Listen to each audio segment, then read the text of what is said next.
अध्याय 241 प्रकाश और छाया का स्वामी फिर से अपनी प्रतिष्ठा दिखाता है। क्रंच। एकदम नया फैंटम कार्ट्रिज एकदम नए कैमरे में धीरे धीरे घूम रहा था। कार्ड और कैसेट के बीच घर्षण की आवाज़ बहुत ही कम थी, लेकिन ड्यूक उसे साफ साफ सुन सकता था। इसका मतलब ये है कि शेंजियाओ शहर के जो दृश्य उन्होंने लिए थे उन्हें फैंटम कार्ड रोल में शामिल किया गया है। इस तरह से शूट करने में पूरे 20 मिनट लग गए, इससे पहले कि फैंटम रोल बंद हो जाए, और कैमरे ने अंत के लिए सिग्नल लाइट भी चालू कर दी। मुझे उम्मीद है कि यह फैंटम कार्ड 20 मिनट में शूट किए गए दृश्यों को रिकॉर्ड कर सकेगा। ड्यूक ने कैमरा नीचे रख दिया। फिर कार्ड व्हील खोली गई और फैंटम कार्ड बाहर निकाला गया। फिल्म और टेलीविजन तकनीक में इस्तेमाल होने वाला मूल card role slide card role है, क्योंकि इसमें सिर्फ स्लाइड कार्ड का इस्तेमाल होता है। अब वह दो तरह के स्पिरिट कार्ड इस्तेमाल करता है, स्लाइड कार्ड और फैंटम कार्ड, इसलिए उसने नाम बदलकर फैंटम कार्ड रोल रख दिया, जो वाकई फैंटम को शूट कर सकता है। फैंटम कार्ड रोल को हटाकर वह जल्दी से रोल लेकर विशेष रूप से व्यवस्थित फैंटम रूम में चला गया और कार्ड रोल को एक प्रोजेक्टर में डाल दिया, जो कि नया बना था। स्विच कुंजी दबाएं। प्रोजेक्टर में मानसिक ऊर्जा उमड़ पड़ी और प्रेत कार्ड रोल ने फिर से हल्की सी क्लिक की आवाज की और प्रेत कक्ष में अचानक प्रकाश की एक किरण प्रकट हुई। फिर मैंने शेंजियाओ शहर के आसपास के प्राकृतिक दृश्य देखे। लेंस कभी जूम आउट करता है और कभी जूम इन करता है, जिससे दूरी पर स्थित अछूते जंगल और पास में स्थित उपनगरीय खेत तस्वीर में आ जाते हैं। जल्द ही शेंजियाओ का शहरी क्षेत्र भी तस्वीर में दिखाई देने लगा। चहल पहल भरी सड़कें, काले धुएं में उड़ते कारखाने, आसमान में उड़ते कई टावर, पूरे शहर की शक्ल रोशनी और छाया के इस बदलाव में पूरी तरह से प्रदर्शित हो रही थी। 20 मिनट का दृश्य दिखाए जाने के बाद प्रोजेक्टर अचानक बंद हो गया। बुरा नहीं, बुरा नहीं, ड्यूक ने एक संतुष्ट मुस्कान दिखाई। जियाई, हम सफल हुए। एक रिंग स्लाइड कार्ड और एक रिंग इल्यूजन कार्ड की नेस्टेड संरचना वाला फैंटम कार्ड रोल पहले से ही कुछ आध्यात्मिक कार्ड के साथ बड़ी संख्या में फोटोग्राफी चित्रों को संग्रहित कर सकता है। बधाई हो, गुरुजी, शियाई ने प्रसन्नतापूर्वक उत्तर दिया। वास्तव में बधाई। इस slide card fantasy card linkage storage तकनीक के साथ फिल्म और टेलीविजन तकनीक अंततः एक बड़े विस्फोट की शुरुआत करेगी। ड्यूक ने गर्व से अपनी ठोड़ी रगड़ी। इसके अलावा अगले साल के light of the learning tower में मुझे लगातार 3 सफलताएं हासिल करने में सक्षम होना चाहिए। ज्ञान के टॉवर का प्रकाश ज्ञान के टॉवर के अंदर हर साल उच्चतम आविष्कार के लिए पुरस्कार है। पिछले वर्ष अक्टूबर में ड्यूक ने एरोडाइट टॉवर का पहला लाइट अवार्ड जीता था, जो उन्हें तीव्र प्रकाश प्रौद्योगिकी के आविष्कार के लिए दिया गया था। इसमें कोई आश्चर्य की बात नहीं है कि इस वर्ष अक्टूबर में उन्हें अपना दूसरा light of the tower of learning पुरस्कार मिलेगा, और यह पुरस्कार फिल्म और टेलीविजन प्रौद्योगिकी के क्षेत्र में दिया जाएगा। जियो यी ने मास्टर का समर्थन किया और light of the learning tower के लगातार 3 राउंड जीते। खैर, इस तकनीक का एक सरल नाम होना चाहिए। जियाओ यी, आपके विचार से इसका क्या नाम होना चाहिए? ड्यूक ने पूछा। शियाई ने तुरंत जवाब दिया, मास्टर, ऑप्टिकल स्टोरेज तकनीक के बारे में आपका क्या कहना है? ऑप्टिकल स्टोरेज तकनीक? ड्यूक की आंखें चमक उठीं। यह सही है, इसे ऑप्टिकल स्टोरेज तकनीक कहते हैं। क्या प्रकाश और छाया को संग्रहित करने वाली तकनीक ऑप्टिकल स्टोरेज तकनीक नहीं है? उन्होंने तुरंत आदेश दिया, शियाई, संबंधित पेटेंट तकनीक के लिए आवेदन तैयार करें और मेरे नाम से इस तकनीक के लिए आवेदन करें। इसके अलावा इस बार इसे जनता के लिए मुफ्त में जारी नहीं किया जाएगा। यदि आप ऑप्टिकल स्टोरेज तकनीक का उपयोग करना चाहते हैं तो आपको पेटेंट शुल्क का भुगतान करना होगा। उस समय फिल्म और टेलीविजन तकनीक को निःशुल्क जारी किया गया था, ताकि रहस्यमय गुरु इसका अध्ययन कर सकें, ताकि वे उसके लिए काम कर सकें और आध्यात्मिकता को वापस दे सकें। परिणामस्वरूप आर्कानस भी काम नहीं कर सके। ड्यूक को स्वयं इसका अध्ययन करना होगा। इसलिए वह अब और स्वतंत्र नहीं रहना चाहता और वह कम पैसे नहीं कमा सकता। वैसे भी वह केवल थोड़ा पेटेंट शुल्क लेता है, जो प्रौद्योगिकी प्रचार को प्रभावित नहीं करता है।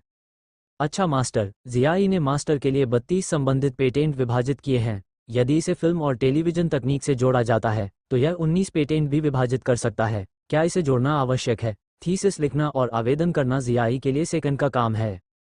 विभाजन, लेकिन यह हिस्सा पेटेंट मुक्त और खुला रहेगा। ठीक है, यह मास्टर के लिए लिखा गया है। उसके बाद जियाई ने लिखित पेटेंट आवेदन और पेटेंट पत्रों को प्रतिशोधी होलोग्राफिक स्क्रीन पर स्थानांतरित कर दिया और ड्यूक ने पूर्ण पाठ की प्रतिलिपि बनाई और उन्हें एक एक करके टाइपराइटर से प्रिंट किया।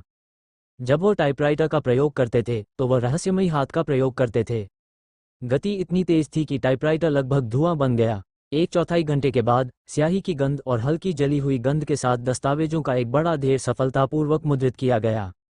मुल्लाली, सर, मैं यहाँ हूँ।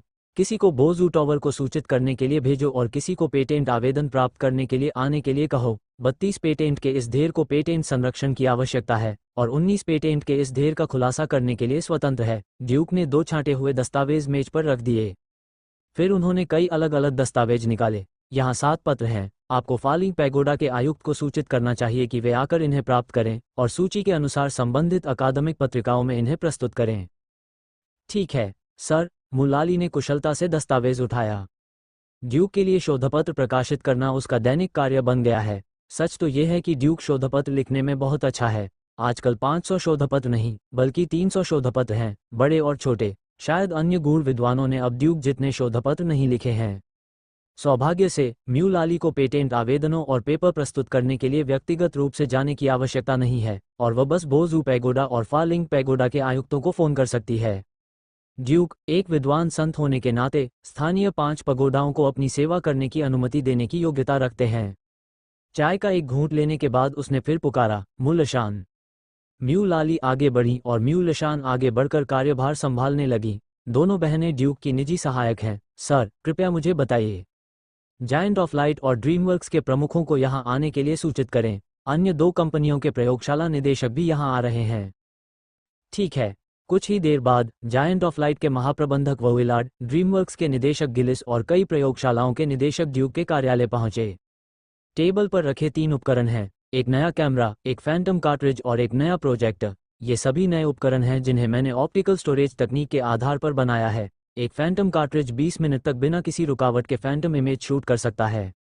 स्लाइड शो कार्ड की तुलना में, जो केवल 1 या 2 मिनट तक चल सकता है, फैंटम कार्ड ने गुणात्मक छलांग लगाई है। वोविलार्ड लैंप और लालटेन के निर्माण के लिए समर्पित है और वह अभी तक इसके बारे में बहुत संवेदनशील नहीं है, लेकिन गिलिस की आंखें चौड़ी हो गईं। मेरे प्रभु, क्या ये सच है? आप 20 मिनट तक प्रेत छवियों को शूट कर सकते हैं? बेशक ये सच है, और यह केवल सबसे निचले स्तर का फैंटम कार्ड रोल है। यदि आप फैंटम कार्ड रोल को कॉन्फ़िगर करने के लिए 2 रिंग स्पिरिट कार्ड का उपयोग करते हैं, तो आप 40 मिनट में उच्च परिभाषा वाली छवियां शूट कर सकते हैं। यदि आप इसे 3 रिंग स्पिरिट कार्ड से बदलते हैं, तो आप एक योग्य अवधि वाली फैंटम फिल्म प्राप्त कर सकते हैं। ड्यूक ने कहा और खुद को नकारते हुए कहा, हालांकि 3 रिंग स्पिरिट कार्ड का उपयोग करने की कोई आवश्यकता नहीं है। लागत बहुत अधिक है। 2 रिंग स्पिरिट कार्ड का उपयोग फैंटम फिल्म के नकारात्मक के लिए छोटी मात्रा में किया जा सकता है। एक ring spirit card phantom card role को कॉन्फ़िगर करने के लिए पर्याप्त है। सबसे खराब स्थिति में एक फैंटम फिल्म को हटाने की आवश्यकता होती है। बस, लॉर्ड सेज ड्यूक। गिलिस के हाथ कांपने लगे। आप बहुत महान हैं। इस फैंटम कार्ड रोल के साथ आप वास्तव में उस फैंटम फिल्म की शूटिंग शुरू कर सकते हैं जिसकी आपने कल्पना की थी सर। शूटिंग में जल्दबाजी न करें। ड्रीमवर्क्स के तकनीकी विभाग को पहले ऑप्टिकल स्टोरेज तकनीक को अच्छी तरह से समझने दें। जायंट ऑफ लाइट भी इसका अनुसरण करेगा। इस उपकरण के उत्पादन का प्रभार जायंट ऑफ लाइट के पास होगा। ड्यूक ने सीधे निर्माता को नियुक्त किया। वोविलार्ड ने गंभीरता से सिर हिलाया। कृपया आश्वस्त रहें, मैं जल्द से जल्द इन नए उपकरणों के उत्पादन को अंतिम रूप देने के लिए गिलिस के महाप्रबंधक के साथ मिलकर काम करूंगा। सामान्य निर्देश दें और ड्यूक को बाकी चीजों के बारे में चिंता करने की आवश्यकता नहीं है। पेटेंट प्राधिकरण, शुल्क संग्रह और अन्य विवरण सभी पर उनकी वित्तीय टीम द्वारा बातचीत की जाती है और पेशेवर लोग ही पेशेवर चीजें करते हैं। लेकिन जल्द ही काइलिया रेजिंग वेव वहां पहुंच गई। ड्यूक, मैंने सुना है कि आपने ऑप्टिकल स्टोरेज तकनीक विकसित की है जो काल्पनिक वीडियो की अवधि को बहुत बढ़ा सकती है। जब वह आए तो वह अपने साथ किक्यो को भी ले आए। ड्यूक ने चूजों को बाहर निकाल दिया और किक्यो के साथ मौज मस्ती करने के लिए बाहर चला गया। फिर उसने काइलिया को अपनी बाहों में खींच लिया और बैठ गया और नज़दीक से बातें करने लगा। हाँ, मैंने जो ऑप्टिकल स्टोरेज तकनीक का आविष्कार किया है वह फैंटम मूवीज की शूटिंग के मानकों पर खरी उतरी है, तो अब ड्रीमवर्क्स असली फैंटम मूवीज की शूटिंग कर सकेगा। इससे पहले ड्रीमवर्क्स संगीतमय काल्पनिक नाटकों की शूटिंग करता था और पैसा कमाना गौण बात थी। इसका मुख्य उद्देश्य शूटिंग तकनीक को एकत्रित करना तथा भविष्य में फैंटम फिल्म रिलीज के लिए पवनश्वास क्षेत्र के प्रमुख शहरों में फैंटम ओपेरा हाउस का निर्माण करना है। बहुत बढ़िया। ड्रीमवर्क्स को बड़ी संख्या में अच्छी स्क्रिप्ट मिली है और अब इसे औपचारिक रूप से बनाया जा सकता है, किरिया ने खुश होकर कहा। यह सिर्फ एक अच्छी स्क्रिप्ट नहीं है, मुझे लगता है कि वृत्तचित्र भी लॉन्च करने लायक हैं। ड्यूक के पास एक नया विचार है। 7 टावर्स फेडरेशन के विस्तार के दौरान मैंने बहुत सारे आध्यात्मिक जानवर और आध्यात्मिक पौधे देखे। ये तस्वीरें रिकॉर्ड करने लायक हैं। वे जनता के क्षितिज को व्यापक बनाएंगी और पूरे समाज को बढ़ावा देंगी। हाँ, फिल्म और टेलीविजन प्रौद्योगिकी ऑप्टिकल स्टोरेज प्रौद्योगिकी के साथ मिलकर आध्यात्मिक रहस्यों के प्रचार में निश्चित रूप से बड़ी भूमिका निभाएगी। किलिया ने प्रशंसा भरी आंखों से कहा, ड्यूक, आप वास्तव में दुनिया बदल रहे हैं। मैं आता हूँ, मैं देखता हूँ, मैं जीतता हूँ। ड्यूक ने उदासीनता से कहा, ये तो बस शुरुआत है, और ड्रीमवर्क्स सिर्फ मनोरंजन के विकल्पों में से एक है। आप मेरा अनुसरण करें और आपको एक दूर का भविष्य दिखाई देगा। मैं जो बदलना चाहता हूँ वो थोड़ा सा नहीं है। किलिया ने बात करना बंद कर दिया। इसके बजाय उन्होंने यहीं इस कार्यालय में इस सोफा कुर्सी पर एक भावुक चुंबन के साथ जवाब दिया। कोई आश्चर्य नहीं। ऑप्टिकल स्टोरेज तकनीक की समीक्षा और पंजीकरण के बाद इरविन ने व्यक्तिगत रूप से रुनवू शहर के एरोडाइट टॉवर को इसकी सिफारिश की और फिर सीधे सुक्तारा मास्टर टॉवर चले गए। ऑप्टिकल स्टोरेज तकनीक के बारे में ड्यूक के साथ विस्तृत बातचीत हुई। आपने प्राकृतिक इतिहास के क्षेत्र में एक और उल्लेखनीय आविष्कार पूरा किया है। ऑप्टिकल स्टोरेज तकनीक फिल्म और टेलीविजन तकनीक के अनुप्रयोग को और अधिक व्यापक बनाती है, ठीक वैसे ही जैसे साधारण प्रकाश व्यवस्था के लिए मजबूत प्रकाश तकनीक। जब इरविन को समझ में आया कि ऑप्टिकल स्टोरेज तकनीक स्लाइड कार्ड और इल्यूजन कार्ड का मिश्रण है, तो वह बहुत भावुक हो गया। हालांकि ऑप्टिकल स्टोरेज तकनीक फिल्म और टेलीविजन तकनीक को असीम रूप से व्यापक भविष्य प्रदान करती है, लेकिन ईमानदारी से कहूं तो मैं पहले सिर्फ मनोरंजन करना चाहता था। ड्यूक मुस्कुराया, कौन जानता है, वह वास्तव में सिर्फ एक फिल्म बनाना चाहता है, मनोरंजन का गॉडफादर बनने की कल्पना करता है, न कि प्रकाश और छाया का स्वामी बनने की। चाहे आपकी शुरुआती स्थिति कुछ भी हो, अब आप प्राकृतिक इतिहास के क्षेत्र में हैं और आपने बहुत बड़ा योगदान दिया है। मेरा अनुमान है कि इस साल और अगले साल light of the learning tower आपको दिया जाएगा। इरविन ने प्रशंसा करते हुए कहा, लगातार 3 पुरस्कार। Light of the learning tower के लॉन्च के बाद से किसी ने भी 3 बार पुरस्कार नहीं जीता है। बस किस्मत, ये किस्मत नहीं, ताकत है। इरविन ने गंभीरता से कहा, आप केवल 20 साल के हैं और आध्यात्मिक रहस्यों की खोज जारी रखने के लिए आपके पास अभी भी सैकड़ों साल का जीवन है। मुझे लगता है कि यह 3 लिंक 7 टावर्स फेडरेशन में पहली बार है, लेकिन ये किसी भी तरह से आपका आखिरी 3 लिंक नहीं है। आप बहुत प्रसिद्ध हैं। सच बताऊं तो मेरे सामने नम्र मत बनो, तुम लड़के। इरविन ने प्रसन्नतापूर्वक कहा, ऑप्टिकल स्टोरेज तकनीक के साथ तुम और काइलिया के ड्रीमवर्क्स, क्या तुम बहुत सारा काम जल्दी से करने जा रहे हो? फैंटम इंडस्ट्रियल बेस बॉक्सयू टॉवर की एक महत्वपूर्ण योजना है और तुम और भी बहुत कुछ कर सकते हो। चिंता मत कीजिए महामहिम इरविन। हालांकि शेंजियाओ शहर एक छोटा सा सीमावर्ती शहर है, लेकिन यह निश्चित रूप से भविष्य में मनोरंजन की राजधानी बन जाएगा। एंटरटेनमेंट कैपिटल, ओम, अच्छा लगता है। इरविन ने सिर हिलाया। हालांकि उसने अपने दिल में सोचा कि अगर शेंजियाओ शहर वास्तव में मनोरंजन की राजधानी बन गया, तो उसने सोचा कि क्या वह विद्वान संतों के समीक्षा मानकों को पूरा करने के लिए इस शहर के विकास पर भरोसा कर सकता है, ताकि विद्वान संतों की उपाधि पर जासूसी की जा सके। उन्होंने काफ़ी अकादमिक शोध किया है, खास तौर पर कुछ अर्ध रहस्य संबंधी आविष्कारों में, और उनका मूल्यांकन बहुत ऊंचा है। ये कहा जा सकता है कि वे बमुश्किल ही एक विद्वान ऋषि के मानक को पूरा करते हैं। अब जो कमी है वह शिक्षा जो एक विद्वान और ऋषि के पास होनी चाहिए। मैंने ड्यूक नामक एक विद्वान संत को तैयार किया है। चाहे वह ड्यूक की असाधारण प्रतिभा हो या कुछ और, शिक्षा के श्रेय में मेरा भी हिस्सा है। किसी का जीवन प्रसिद्धि और धन कमाने के अलावा और कुछ नहीं है। इरविन को लगा कि एक बार उसे विद्वान संत की उपाधि मिल गई तो वह बूढ़ा आदमी कीस्टोन भी उससे एक सिर छोटा रह जाएगा। दोनों के बीच अभी तक कोई बातचीत नहीं हुई है। बॉक्सू टॉवर के कर्मचारी आए। 2 मुख्य निदेशक, रनवू शहर में बॉक्सू टॉवर से समाचार है। मास्टर जेफरसन या के आधे घंटे में हमारे बॉक्सू टॉवर में आए और ऑप्टिकल स्टोरेज तकनीक के नए उपकरणों का निरीक्षण करने के लिए कहा। इरविन ने ये शब्द सुने और मुस्कुराते हुए कहा, देखिए, यहाँ तक कि मिस्टर जेफरसन रॉक स्पैरो भी चिंतित हो गए हैं और जल्द ही पूरा संघ आपके नए आविष्कार से उत्साहित होगा।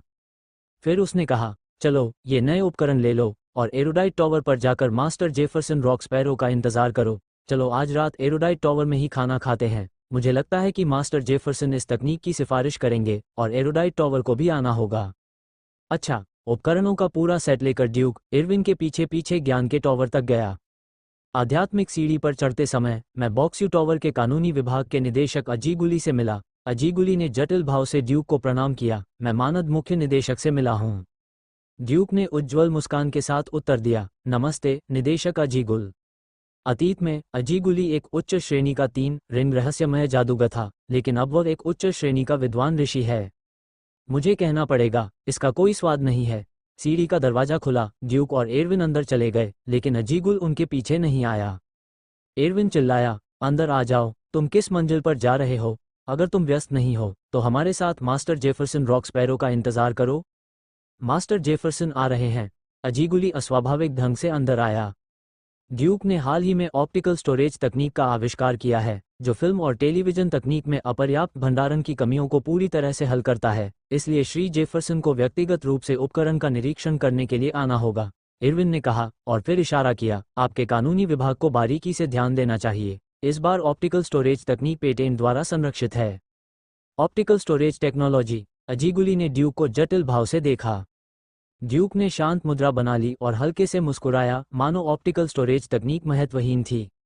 लेकिन रनवू शहर में बॉक्सयू टावर के मुख्य निदेशक जेफरसन याके उन्हें व्यक्तिगत रूप से इसका अवलोकन करने के लिए आकर्षित करने में सफल रहे, जिससे पता चलता है कि प्रकाश भंडारण तकनीक किसी भी तरह से आसान नहीं है। और अजीगुली को सबसे अधिक जटिल क्या लगा?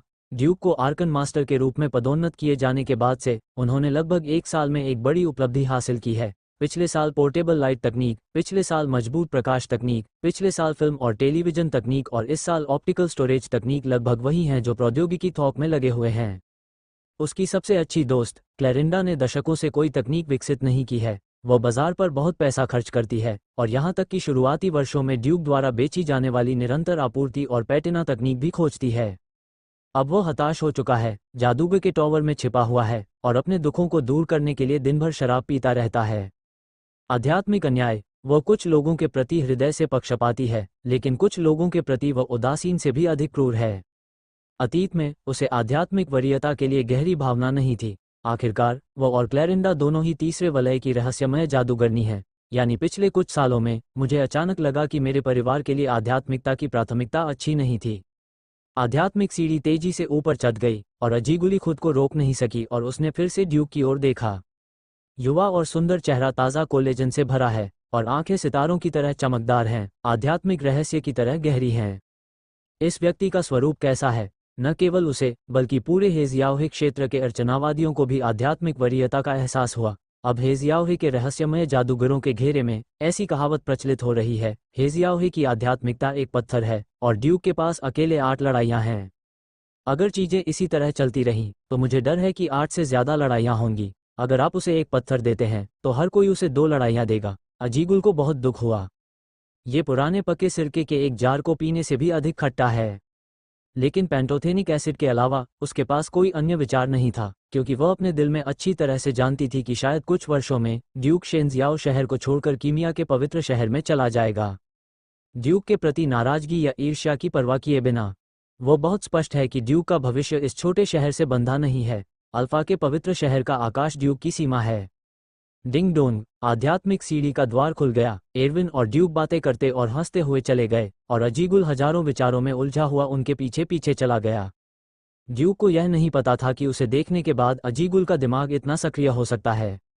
उन्होंने सभी के साथ बातचीत की और जल्द ही जेफरसन रॉक स्पैरो, जो रहस्यमय प्रक्षेपण रिंग आकाश रहस्यमयी के साथ आए थे, ने व्यक्तिगत रूप से ऑप्टिकल भंडारण प्रौद्योगिकी का उपयोग करके विकसित कैमरा और प्रेत कार्ड का अनुभव किया और फिर एक बड़ी मुस्कान के साथ चले गए। फिर, जैसा कि इरविन ने उम्मीद की थी, सुप्रीम काउंसिल के एक सदस्य, एक विद्वान संत और एक पूर्व परिचित एरुडिशन टॉवर पर उतरे। Linton cicada, master Linton. Irwin ने सभी आर्केनिस्टों को लिया और लिंटन सिकाडा को सलाम किया। लिंटन सिकाडा ने थोड़ा सिर हिलाया, शिष्टाचार का जवाब दिया और फिर ड्यूक की ओर देखा। ऋषि ड्यूक, हम फिर मिलेंगे। मुझे उम्मीद नहीं थी कि मैं आपको डरा दूंगी, मिस्टर लिंटन। इसने न केवल मुझे चिंतित किया, बल्कि एक बार फिर सुप्रीम टावर ऑफ एरुडिशन और सुप्रीम कमेटी को भी चिंतित कर दिया। अब जबकि टावर में ऑप्टिकल स्टोरेज तकनीक फैल गई है, चेयरमैन थर्सिस ने व्यक्तिगत रूप से आने की योजना बनाई है। हालांकि यहाँ आपके रहस्यमय प्रक्षेपण कक्ष में उपकरण चेयरमैन की शक्ति का सामना नहीं कर सकते हैं, इसलिए आपके पास हार मानने के अलावा कोई विकल्प नहीं है। रहस्यमय प्रक्षेपण कक्ष में अर्ध रहस्यमय हथियार ठीक है यदि यह एक महान रहस्यमय जादूगर के पास आता है, लेकिन ये काम नहीं करेगा यदि यह एक रहस्यमय शिक्षक के पास आता है, और ये तुरंत ध्वस्त हो जाएगा। शिष्टाचार के बाद लिंटन को तुरंत ही इस उपकरण के सेट का अनुभव हो गया। वह पहले से ही पेटेंट आवेदन से सिद्धांत जानता था और अब उसने बस संचालन प्रक्रिया को विस्तार से देखा। हालांकि यह केवल एक प्रक्षेपण निकाय है, फिर भी इसमें आध्यात्मिक धारणा है और यह उपकरण के संचालन को स्पष्ट रूप से समझ सकता है। एक रिंग स्लाइड कार्ड और एक रिंग इल्यूजन कार्ड एक दूसरे के साथ बारी बारी से काम करते हैं और एक विशेष समन्वय तंत्र के माध्यम से पूरी तरह से काम करते हैं। स्लाइड कार्ड छवि के विषय को रिकॉर्ड करता है और भ्रम कार्ड प्रकाश और छाया को विकृत करके छवि के विषय को गतिशील प्रभाव देता है।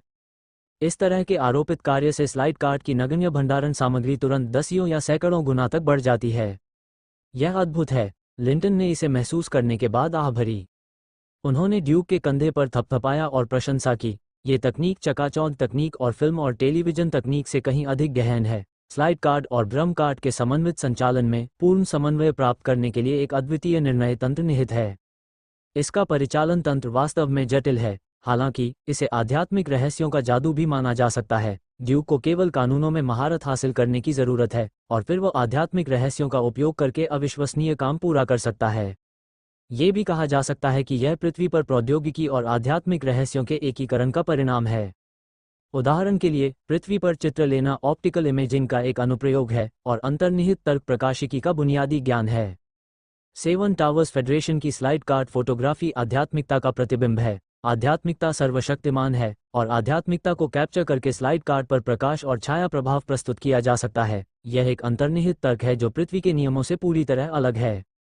दोनों में समानताएं और भिन्नताएं हैं, लेकिन सभी मार्ग एक ही लक्ष्य की ओर ले जाते हैं, चाहे वह पृथ्वी पर नियम हो या जंगली महाद्वीप पर नियम। जब तक ये ड्यूक के लिए उपयोगी है, इसका उपयोग करें।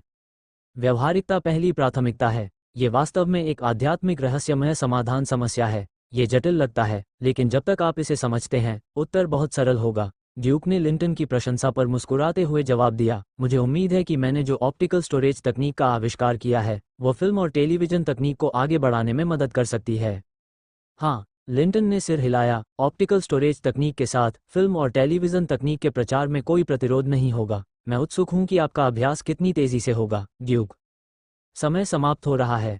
लिंटन ने उपकरण का निरीक्षण किया। थोड़ी देर बाद आकृति बिखर गई और एरविन ने अपना हाथ हिलाकर सभी को भोजन करने के लिए बुलाया। और दूसरी ओर, लिंटन सिकाडा ज्ञान के टॉवर के रहस्यमय प्रक्षेपण कक्ष में वापस आ गया। सटीक रूप से कहें तो उसकी चेतना उसके मूल शरीर में वापस आ गई। रहस्यमय प्रक्षेपण द्वारा संघनित शरीर, जो एक आभासी शरीर है।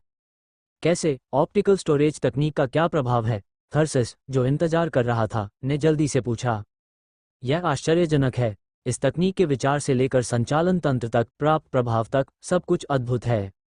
टस्क, थर्सिस ने अपनी दाढ़ी को सहलाया। ड्यूक ने हमारे लिए एक नया आश्चर्य तैयार किया है। अध्यक्ष महोदय, मुझे लगता है कि फिल्म और टेलीविजन प्रौद्योगिकी के प्रचार को एक नए चरण में प्रवेश करना चाहिए। मैंने शेंजियाओ शहर में बोजू टॉवर से कुछ रिपोर्ट पढ़ी हैं। ऐसा लगता है कि मनोरंजन पर ध्यान केंद्रित किया जा रहा है और ये थोड़ा सा ट्रैक से हट गया है। इस तकनीक में डेटा रिकॉर्डिंग, ऑस्ट्रियाई कानूनी आदान प्रदान, सहायक प्रयोगों और यहाँ तक कि जीवन के सभी क्षेत्रों में व्यापक संभावनाएं हैं। मनोरंजन भी एक उद्योग है। शेंजियाओ सिटी द्वारा इस उद्योग को चुनना समझ में आता है। एक अन्य विद्वान ऋषि बहुत खुले विचारों वाले थे। पदोन्नति हमारे विद्वान टॉवर पर छोड़ दी जाए, लेकिन इस बार ड्यूक को कैसे पुरस्कृत किया जाना चाहिए? इस वर्ष के बॉक्सू टॉवर ऑफ लाइट ने पहले ही फिल्म और टेलीविजन प्रौद्योगिकी की पुष्टि कर दी है, या क्या अगले वर्ष के बॉक्सू टॉवर ऑफ लाइट की भी पुष्टि होनी चाहिए? लगातार 3। ये युवक, लगातार 3 बार कुछ नहीं होता। ड्यूक ने जो प्रतिभा दिखाई है, मुझे डर है कि उसे पूरे साल एरुडिशन टॉवर की रोशनी में रहना पड़ेगा। उपस्थित सभी अर्चनावादियों ने आह भरी और चर्चा की। इससे भी ज्यादा, लिंटन ने कहा, एक बार जब फिल्म और टेलीविजन तकनीक लोकप्रिय हो जाएगी, तो आध्यात्मिक प्रतिक्रिया तेज रोशनी तकनीक से कई गुना ज्यादा मजबूत होगी। उस समय ड्यूक इस पर भरोसा करने और अभ्यास के रिकॉर्ड को तोड़ने की संभावना रखता है। सबसे कम उम्र का 3 रिंग आर्कन मास्टर, 3 रिंग में सबसे तेज पदोन्नति। अरे ऋषि लिंटन, यदि आप ऐसा कहते हैं, तो वास्तव में ऐसी संभावना है। एक रहस्यमय जादूगर को बाद में एहसास हुआ, चाहे वह फिल्म और टेलीविजन तकनीक हो या ऑप्टिकल स्टोरेज तकनीक, वे सभी शक्तिशाली तकनीकें हैं जो समाज को डुबो सकती हैं और आध्यात्मिक प्रतिक्रिया प्राप्त कर सकती हैं। मेरा दिल थोड़ा उदास है, एक और विद्वान ऋषि ने आह भरी। मुझे डर है कि इस दुनिया में बहुत कम लोग इस बात को जानते हैं कि मुझे उस समय विद्वान ऋषि की उपाधि से सम्मानित किया गया था। अब तक मैंने कभी महसूस नहीं किया कि आध्यात्मिक प्रतिक्रिया कितनी अद्भुत होती है। आध्यात्मिक प्रतिक्रिया, यदि यह केवल एक व्यक्ति के साथ घटित होता है, तो प्रतिक्रिया प्रभाव लगभग नगण्य होगा, लेकिन यदि यह हजारों लोगों के साथ घटित होता है, तो यह अशांत होगा।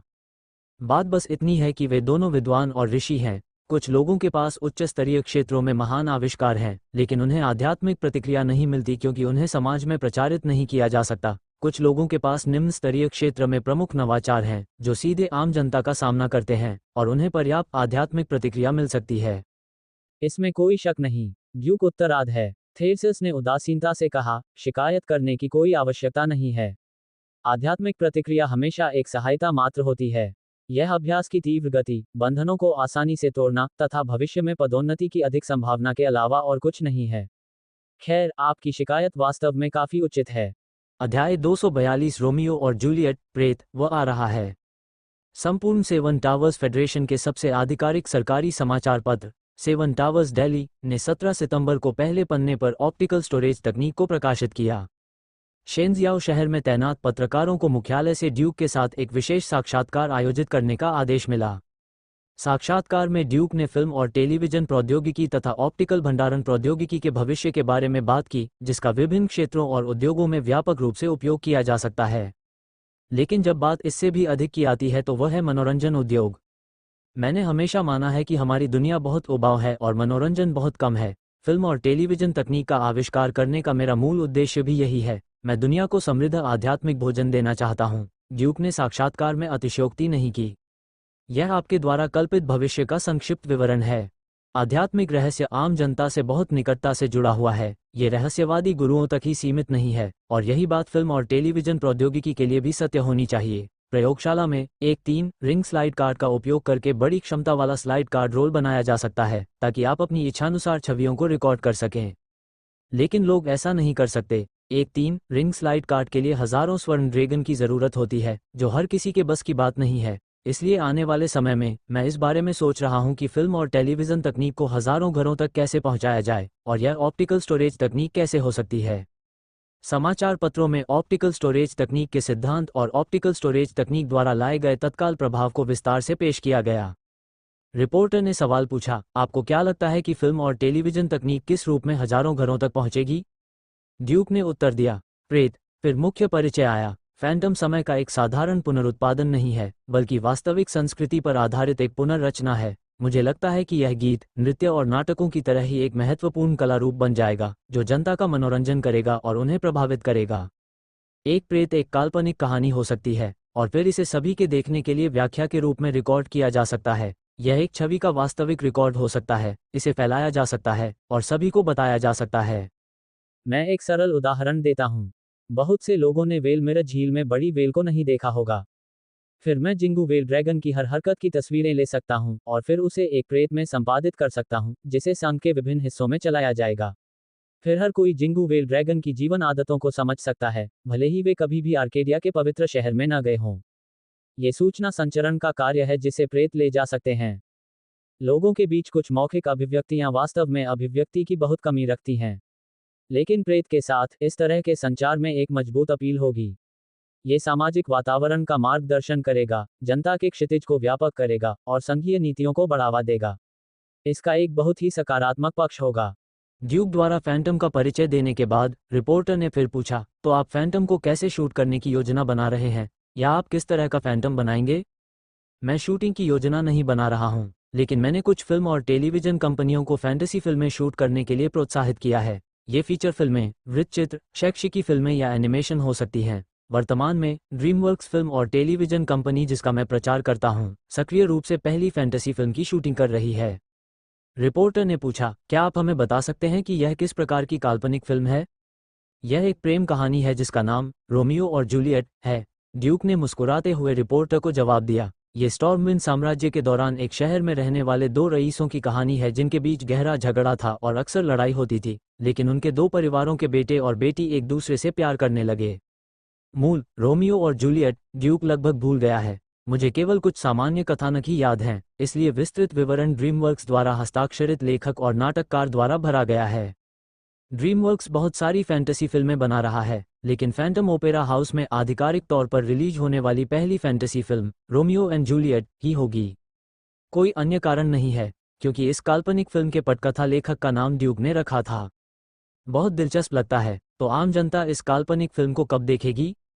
इसमें लगभग 3 या 4 महीने लगेंगे, यानी यह नए साल की पूर्व संध्या के बाद रिलीज हो सकता है। लेकिन वर्तमान में विंडब्रीड क्षेत्र के प्रमुख शहरों में ड्रीमवर्क्स द्वारा खोले गए मूल रूप से फैंटम ओपेरा हाउस हैं, जो रोमियो और जूलियट खेल सकते हैं। अन्य क्षेत्रों में यह एरोडाइट टॉवर द्वारा फिल्म और टेलीविजन प्रौद्योगिकी के प्रचार की डिग्री पर निर्भर करता है। सेवन टावर्स फेडरेशन का क्षेत्र बहुत बड़ा है। परिवहन बहुत असुविधाजनक है, जिसके कारण कई कंपनियां अपने क्षेत्र से बाहर जाने में असमर्थ हैं। बाहर विस्तार करना तो दूर की बात है। उदाहरण के लिए, प्रकाश के दिग्गज द्वारा उत्पादित लैंप मूल रूप से फैंगशी क्षेत्र में बेचे जाते हैं, अन्यथा परिवहन शुल्क लैंप की लागत से अधिक होगा। अन्य 11 क्षेत्रों के लिए ड्यूक केवल एक मामूली पेटेंट शुल्क एकत्र कर सकता है और बाजार को दूसरों को सौंप सकता है। फैंटम फिल्में पूरे फेडरेशन में दिखाई जा सकती हैं, लेकिन फैंटम ओपेरा हाउस के निर्माण पर निश्चित रूप से एकाधिकार नहीं किया जा सकता। उस समय मुझे डर है कि एक एकीकृत फैंटम स्क्रीनिंग तंत्र स्थापित करने की आवश्यकता होगी। निश्चित रूप से ये ऐसी चीजें हैं जिन पर भविष्य में विचार करने की जरूरत है। अब ड्यूक को केवल प्रेत के बारे में बात करने और 7 टावर्स दिल्ली के पहले पन्ने पर आने की जरूरत है। वाह ड्यूक, अखबार में आपकी तस्वीर वाकई बहुत सुंदर है। 7 टावर्स दिल्ली का नया अंक प्राप्त करने के बाद काइलिया ने बार बार प्रशंसा की। उन्होंने आज पेनरोज मास्टर टावर से छुट्टी मांगी और ड्रीमवर्क्स में फिल्म और टेलीविजन तकनीक से संबंधित एक प्रयोग की अध्यक्षता करने के लिए सुक्तारा मास्टर टावर आई। वैसे मैं ड्यूक के कार्यालय में गया, ड्यूक के साथ नाश्ता किया और अखबार पढ़ा। किसी भी कोण से मैं बिल्कुल निर्दोष हूँ, ड्यूक ने शेखी बघारी। लेकिन वास्तव में वो सचमुच कोमल और सुंदर है, और यह स्थिति सैकड़ों वर्षों तक जारी रहेगी। पृथ्वी पर अपने बारे में सोचते हुए 30 वर्ष की आयु में मेरा पेट बड़ा हो गया है और मेरा शरीर शराब और सेक्स के कारण खोखला हो गया है। क्या आज रात तुम फ्री हो? चलो ज्योतिषी के पास जाकर तारे देखें, किरिया ने अचानक सुझाव दिया। 7 टावर्स फेडरेशन के 7 टावर्स, स्टॉस टावर केवल अल्फा के पवित्र शहर में स्थित हैं और 12 डोमेन के प्रमुख शहरों में कोई स्टॉस टावर्स नहीं हैं। हालांकि सितारों के टावर की एक सहायक संस्था भी है, ज्योतिषी। इसका उपयोग प्रत्येक स्थान पर ज्योतिष का अवलोकन करने, सितारों के टावर के लिए अलग अलग ज्योतिषीय दृश्य प्रदान करने और ज्योतिष के दैनिक परिवर्तनों को रिकॉर्ड करने के लिए किया जाता है। आज रात मुझे डर है कि यह काम नहीं करेगा। मैं दोपहर में कुहाई शहर जा रहा हूं और मुझे आज रात ब्लैक स्नैक मैनर में रुकना चाहिए। कुहाई शहर जा रहे हो? खैर, लिंगची फार्म के लिए एक नई जगह का चयन किया गया है। मेरी योजना जियाओहोंग को लिंगिया पर्वत पर ले जाने की है और उसे मेरे लिए लिंगिया पर्वत के भूमिगत क्षेत्र की रखवाली करने देना है, ड्यूक ने कहा। जियाओहोंग होंगजी का वंशज है। होंगझिझी 5 रिंग क्रिप्ट की सेना रानी के रूप में मूल रूप से कुहाई घाटी में रहती थी और जियाओहोंग का वहां जाना उसकी मातृभूमि में वापसी है। और शियाओहोंग के राजा के रूप में भूमि पर कब्जा करने के बाद अन्य आत्मिक कीड़े लिंगिया पर्वत की सीमा पर आक्रमण करने की हिम्मत नहीं कर सकते। ओह, काइलिया थोड़ी निराश हुई। ड्यूक ने मुस्कुराते हुए उसके थोड़े मोटे चेहरे पर चुटकी ली और कहा, कल मैं तुम्हारे साथ ज्योतिषी के पास सितारों को देखने चलूंगा। ठीक है। उस दोपहर ड्यूक महल के बाहर लिंगची फार्म में आया और जियाओहोंग को बाहर बुलाया।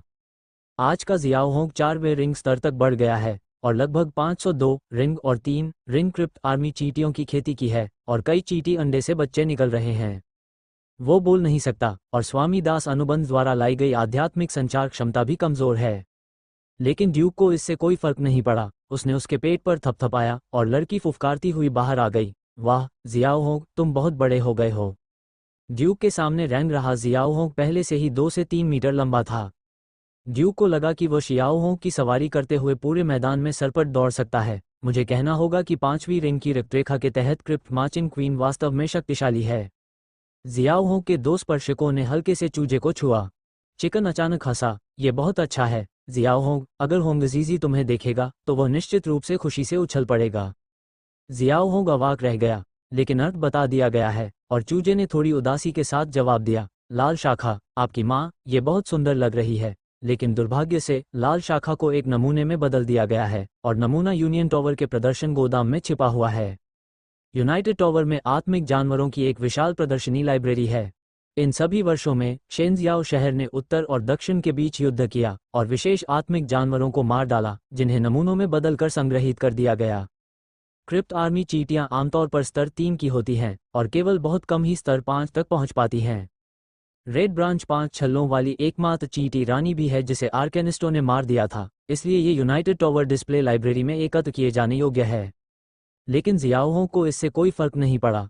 चिकन तुरंत नाखुश हो गया और ड्यूक से शिकायत करने के लिए मुड़ा। जियाओहोंग वास्तव में एक ठंडे खून वाला जानवर है और मुझे नहीं पता कि इसे कैसे पालना है। मैंने उसे लाल शाखाओं के बारे में बताया, लेकिन उसने अभी तक नहीं खाया है।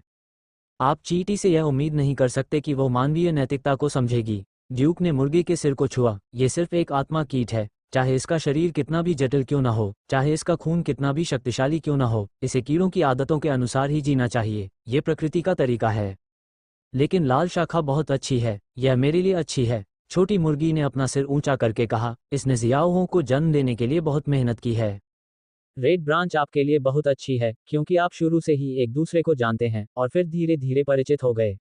क्या जियाओहोंग अब आपके साथ बहुत अच्छा व्यवहार नहीं कर रहा है और आप एक अच्छे दोस्त का रिश्ता भी स्थापित कर सकते हैं? रेड ब्रांच द्वारा जियाओहोंग के उत्पादन के लिए अगर एक दिन जियाओहोंग को संकट का सामना करना पड़ता है तो वह भी जियाओहोंग का उत्पादन करेगी। क्या यह ऐसा है? चिकी हैरान थी। बेशक ये है। मैं इसे बहुत अच्छी तरह से नहीं समझता, लेकिन लगता है कि मैं इसे समझता हूँ। छोटी मुर्गी ने गंभीरता से कहा, ड्यूक, जब से मैंने आपके साथ अनुबंध किया है, मुझे लगता है कि मैं अधिक समझदार हो गया हूँ। मैं सोच सकता हूँ कि मैंने इसके बारे में पहले क्यों नहीं सोचा।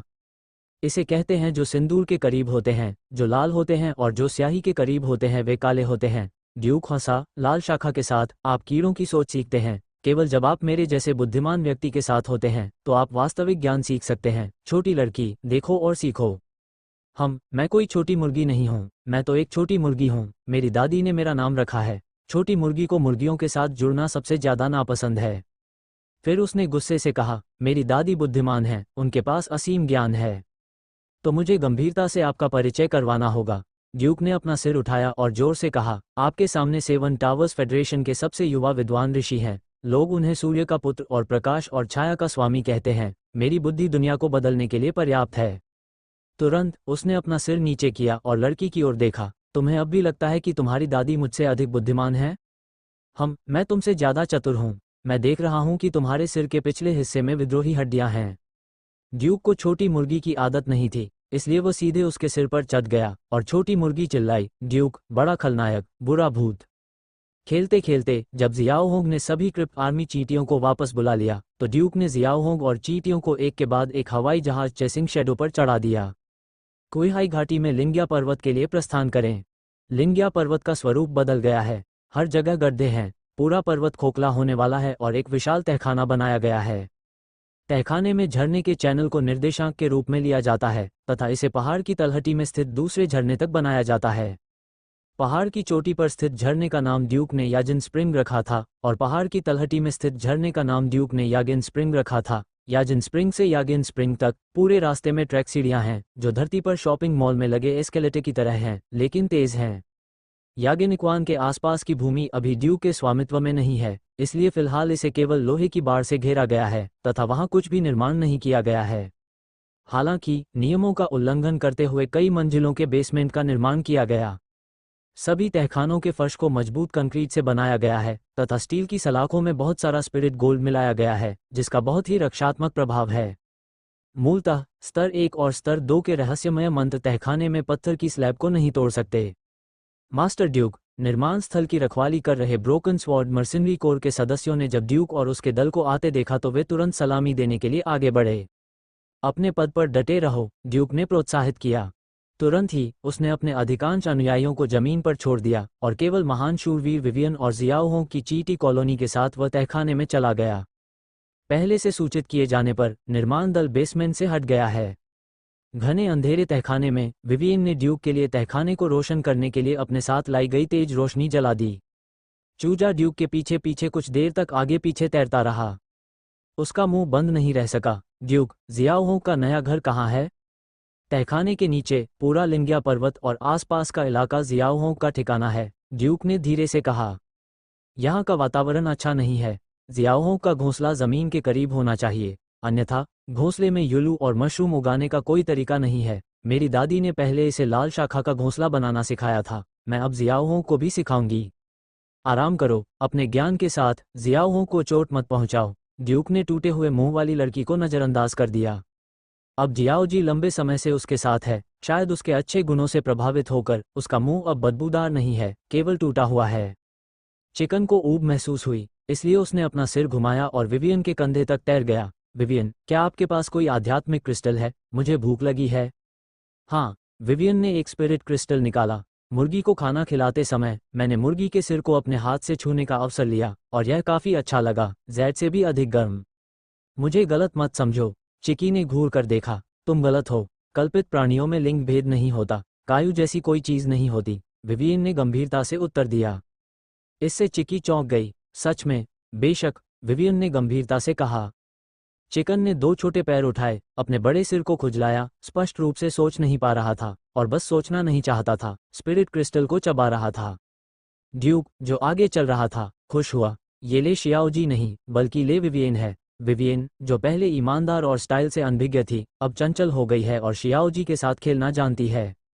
यह अच्छा है, बाद में बहुत मज़ा आएगा। कुछ ही समय बाद वो अंधेरे, गहरे और जटिल तहखाने से होकर चला गया और गंतव्य पर पहुंच गया। प्रतिशोधी होलोग्राफिक स्क्रीन पर मानचित्र गाइड के साथ ड्यूक कभी नहीं खोया। यही वो जगह है जहां तहखाने में माँ का घोंसला है। चिकन, तुम जियाओ होंग से कहो कि वह माँ के घोंसले के ठीक नीचे अपना घोंसला बनाए। बाद में तुम माँ के घोंसले में अंडे रख सकते हो। ये घोंसला मैंने विशेष रूप से जियाओ होंग के लिए डिज़ाइन किया है और यह बिल्कुल सुरक्षित है, ड्यूक ने कहा। छोटी मुर्गी ने शियाओ होंग की ओर देखा और कुछ चहचहाहट जैसी आवाजें निकाली। ये फेरोमोन पर चींटियों के साथ संवाद करने की इसकी अनोखी क्षमता है। मात्र घोंसले का तहखाना बहुत बड़ा नहीं है, लेकिन दीवारें अन्य स्थानों की तुलना में स्पष्ट रूप से मोटी हैं और जमीन पर एक गुप्त मार्ग है जिसे लिंगजिन पत्थर की प्लेटों से सील नहीं किया गया है। जियाओ होंग को आदेश मिला और उसने तुरंत अपनी चींटी कॉलोनी को निर्देशित किया। फिर बिल में मौजूद विशालकाय सेना चींटियों ने एक एक करके भूमिगत मार्ग खोद डाला। रहस्यमयी चीज का झटका दूर तक फैल गया और कुछ ही समय में एक साधारण घोंसला बन गया। जियाओ होंग ने ड्यूक की ओर अपने तंबू लहराए और घोंसले में घुस गया। भविष्य में जियाओ होंग की चींटी कॉलोनी का घोंसला सभी पहलुओं में भूमिगत सुरक्षा की रक्षा के लिए लिंगिया पर्वत के पूरे तल से होकर गुजरेगा। छत्ते का तहखाना छोड़ दो, ड्यूक ने तंत्र को सक्रिय कर दिया और तहखाने का भारी दरवाजा धीरे धीरे नीचे गिरा जब तक कि तहखाना पूरी तरह से बंद नहीं हो गया। चींटियों की कॉलोनी पूरी तरह से पालतू होने से पहले वो उन्हें मनुष्यों से मिलने की अनुमति नहीं देगा। केवल पुनर्तः पालतू बना लिए जाने के बाद ही वे आत्मिक कीटों को ब्लैक जेड परिवार की तरह विभिन्न कार्य करने के लिए प्रेरित कर सकते हैं, जैसे कि नौकरों के एक समूह का पालन पोषण करना। एक रात ब्लैक स्नैक मैनर में रुके। अगली सुबह ड्यूक ने सुक्तारा मैच टॉवर पर लौटने के लिए प्रस्थान किया। शाम को वो काइलिया रेजिंग वेव्स के साथ वेधशाला में गया। खगोलीय दूरबीन से तारों वाला आकाश असाधारण रूप से चमकीला दिखाई देता है, लेकिन आकाश में कोई आकाशगंगा नहीं है और मुझे नहीं पता कि क्या ऐसा इसलिए है क्योंकि मैं आकाशगंगा की गहराई में हूं, जिससे आकाशगंगा स्पष्ट नहीं है, या यह अब आकाशगंगा में नहीं है। लेकिन यह निश्चित होने का क्या फायदा है कि यह आकाशगंगा ही है? आकाशगंगा का व्यास 180,000 प्रकाश वर्ष है, अर्थात प्रकाश को आकाशगंगा के एक छोर से दूसरे छोर तक पहुंचने में 180,000 वर्ष लगते हैं। सेवन टावर्स फेडरेशन के आर्कानिस्ट अपने ग्रह पर एक जंगली महाद्वीप का पता लगाने में भी सक्षम नहीं है। ग्रह से बाहर जाने और सितारों की यात्रा करना तो दूर की बात है। हालांकि अगर मुझे 9 दिन के रहस्यमय शिक्षक के रूप में पदोन्नत किया जाता है तो क्या मेरा जीवनकाल 1000 साल होगा? अंतरतारकीय यात्रा विकसित करने में मुझे 1000 साल लगेंगे। क्या आकाशगंगा को पार करके पृथ्वी पर वापस आकर उसे देखना संभव है? जरा इसे देखो, ये सोचकर ड्यूक का दिल धड़क उठा। शायद यह उम्मीद बहुत कम है। आखिरकार मुझे ये भी नहीं पता कि मैं अभी भी आकाशगंगा में हूं या नहीं, लेकिन यह विचार मेरे दिमाग में मजबूती से बना हुआ है। जब मैं पीछे मुड़कर देखूंगा तो मुझे अवश्य ही तारों के टॉवर पर जाना होगा और देखना होगा कि हजारों वर्षों से रहस्यमयी ज्योतिषियों ने क्या किया है, क्या परिणाम प्राप्त हुए हैं, क्या उन्होंने उस आकाशगंगा का हिसाब लगाया है जिसमें मैं हूं, और क्या वह आकाशगंगा मिल्की वे से संबंधित है। ड्यूक ने अपने दिल में सोचा, मुझे अभी भी मिल्की वे की तस्वीर याद है। यह एक भंवर के समान सुंदर आकाशगंगा है। ड्यूक, आप क्या सोच रहे हैं? हाँ, ड्यूक को होश आया। उसने अपनी बाहों में लेटी खूबसूरत महिला की ओर देखा और हल्के से मुस्कुराया। मुझे घर की याद आ रही है। क्या समय हो गया है? क्या तुम घर जाना चाहते हो? हाँ, मैं तुमसे झूठ बोल रहा हूँ। मैं घर जाने के बारे में नहीं सोच रहा हूँ। मैं तुम्हारे साथ एक परिवार शुरू करने के बारे में सोच रहा हूँ। ड्यूक ने अभी अभी अपनी कल्पना को छिपाने के लिए मुस्कुराहट का सहारा लिया।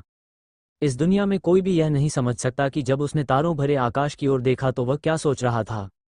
भारी बर्फबारी हो रही थी।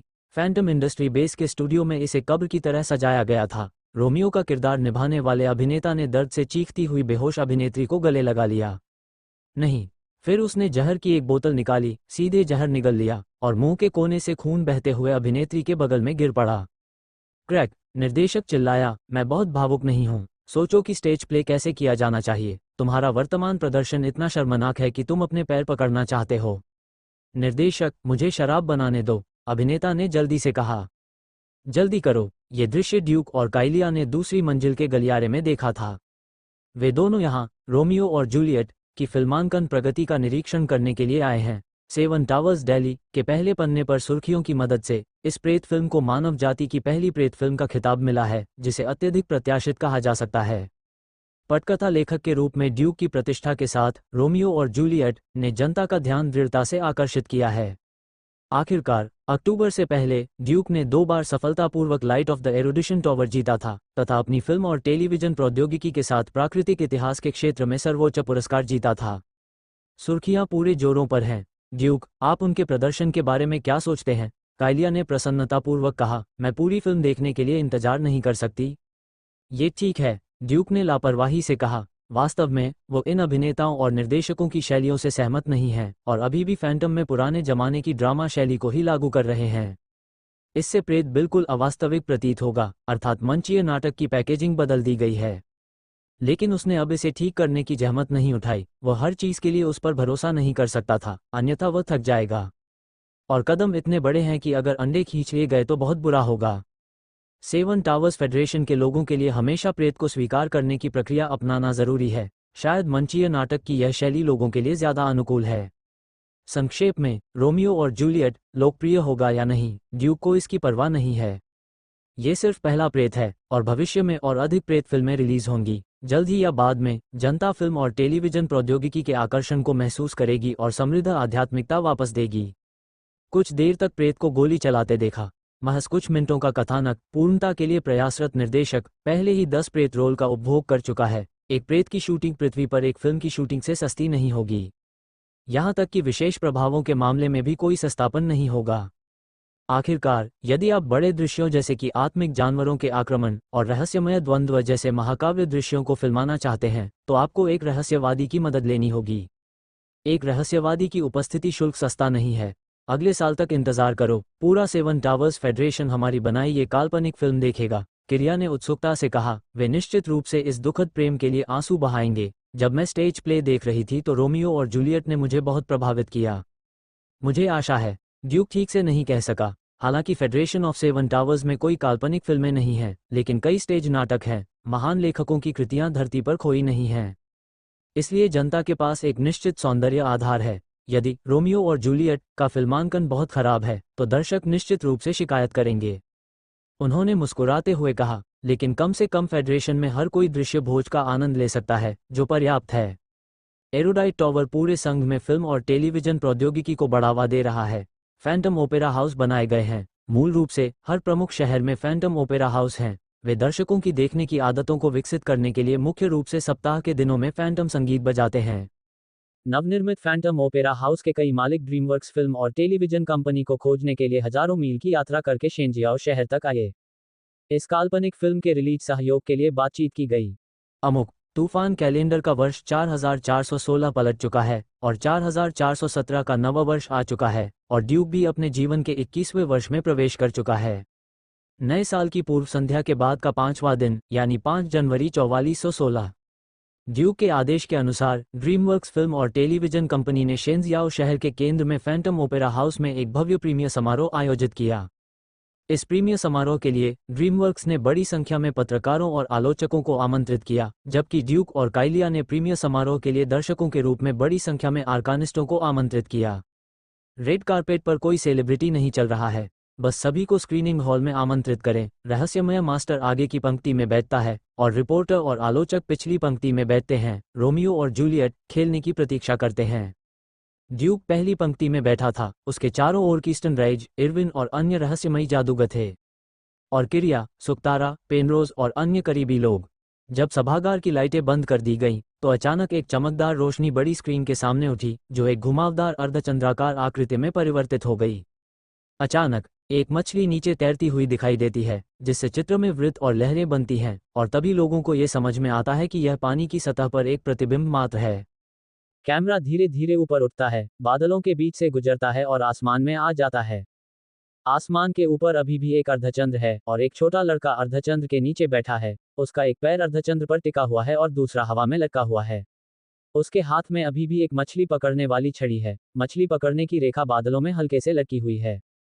सुखदायक संगीत की ध्वनि में छोटे लड़के और यूयूयो ने धीरे धीरे एक निश्चित प्रतीक का एक हिस्सा बनाया, और फिर प्रतीक ने पूरे को प्रकट किया, जो कि सेवन टावर्स फेडरेशन का आधिकारिक पाठ है। टावर पाठ में 3 शब्द, dream factory.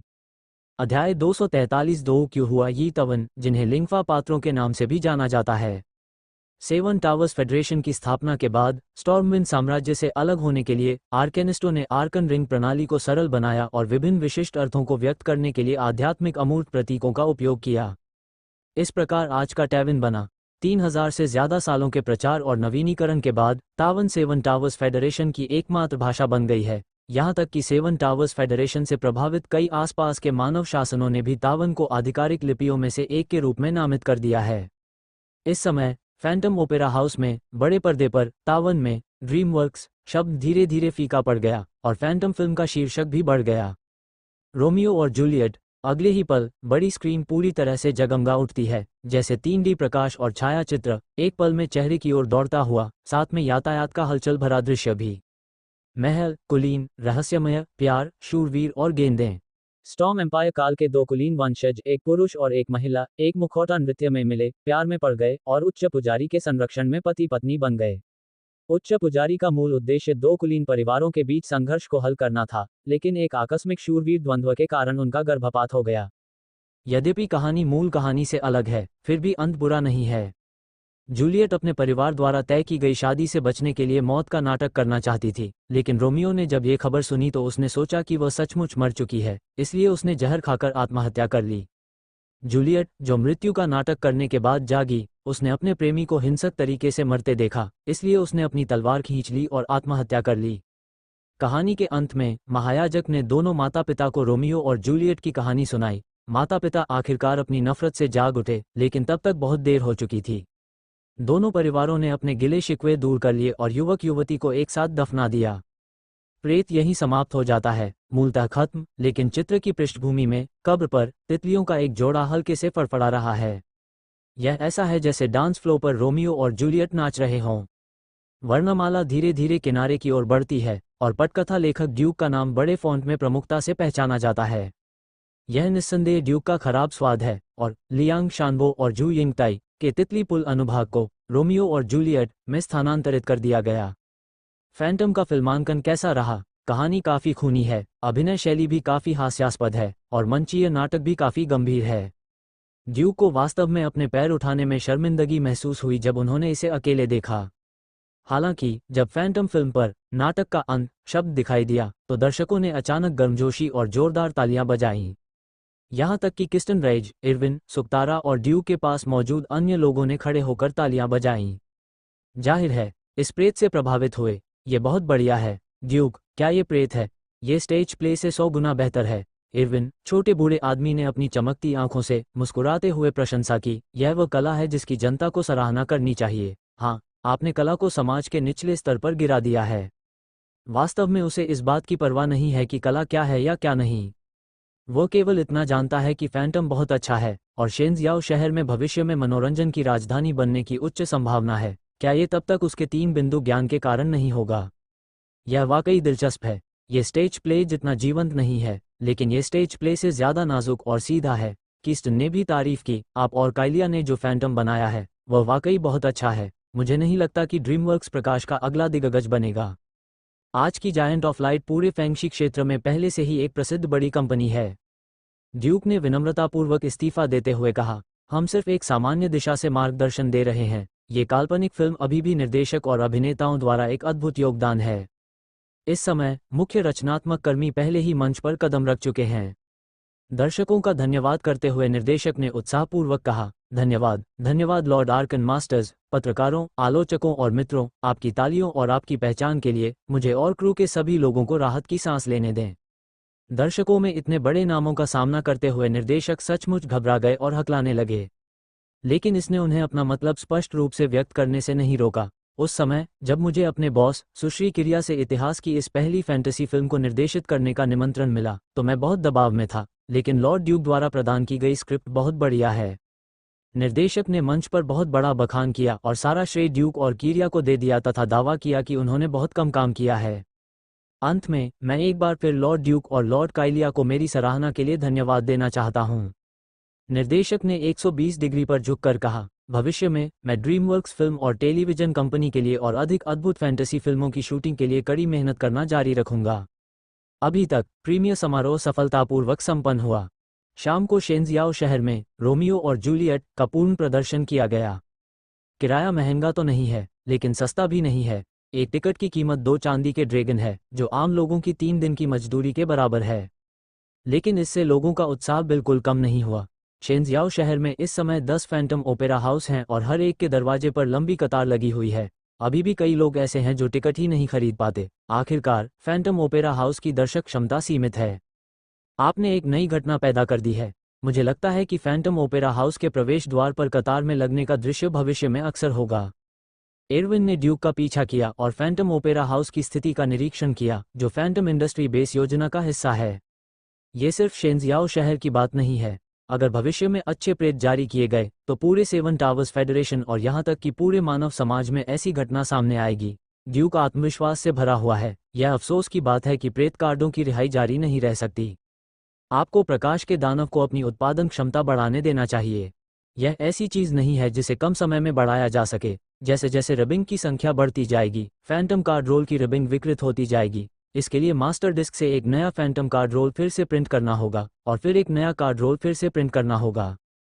Phantom card role की रगड़ प्रक्रिया के दौरान विभिन्न कारणों से चित्र पर हमेशा कुछ दोष रहेंगे। यदि बहुत अधिक रगड़ हो तो पूरी फिल्म धुंधली हो जाएगी। केवल मास्टर डिस्क की तस्वीर सबसे स्पष्ट और सही है, लेकिन मास्टर डिस्क को सीधे रगड़ने की गति बहुत धीमी है, जो फैंटम कार्ड रोल के उत्पादन को बहुत प्रतिबंधित करती है।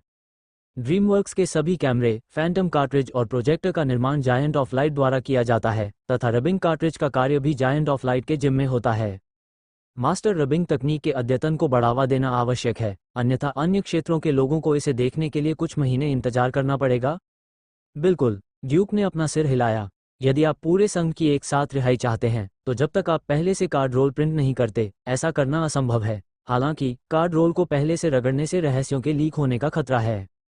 संक्षेप में, प्रेत व्यवसाय अभी भी अपरिपक्व है और इसमें बहुत सारे विवरण हैं जिन्हें बाजार और समय के अनुसार तय किया जाना चाहिए। लेकिन ये ड्यूक को रात में अभ्यास करते समय सभी दिशाओं से आती हुई एक हल्की आध्यात्मिकता को स्पष्ट रूप से महसूस करने से नहीं रोक पाया। रोमियो और जूलियट देखने वाले दर्शकों को फिल्म और टेलीविजन प्रौद्योगिकी का आकर्षण महसूस होने लगा और आध्यात्मिक प्रतिक्रिया पहले की तुलना में बहुत मजबूत थी। ड्यूक, जो अल्फ अवस्था में आ गया है, ने आध्यात्मिक प्रतिक्रिया के बारे में अपनी धारणा में काफी सुधार किया है। जैसे ही प्रेत दिखा, उसे फर्क महसूस हुआ। जी गुरुजी, मैं यहाँ हूँ। Elemental shield Arkan shield wonder linkage, इसे पूरा करने का समय आ गया है। ड्यूक ने अपनी आंखें बंद कर ली और खुद को रोक नहीं सका और इसके लिए उत्सुक हो गया। 2 साल की कड़ी मेहनत के बाद 2 रिंग आर्कन मैच की क्षमता, आश्चर्यों का संबंध ने अंततः पहला आइटम पूरा किया, मौलिक ढालों और आर्कन शील्डों का संबंध। आध्यात्मिक सागर के अंदर देखने पर, आध्यात्मिक कोर के दूसरे ट्रैक पर, रहस्यमय ढाल के आश्चर्य के समान एक ढाल के आकार की इमारत, लेकिन रंगीन, जमीन से उठी है और धीरे धीरे आध्यात्मिक कोर के चारों ओर घूमती है। यह मौलिक ढालों का एक तमाशा है। घूमते समय, यह हमेशा पहली कक्षा पर आर्कन शील्ड वंडर के समान आवृत्ति उत्सर्जित करता है। एक दूसरे की प्रतिध्वनि, परस्पर लय। मास्टर, अगले 10 मिनट में मौलिक ढाल का तमाशा पूरा हो जाएगा और आधिकारिक तौर पर लिंकेज में शामिल हो जाएगा, जियाई ने जवाब दिया।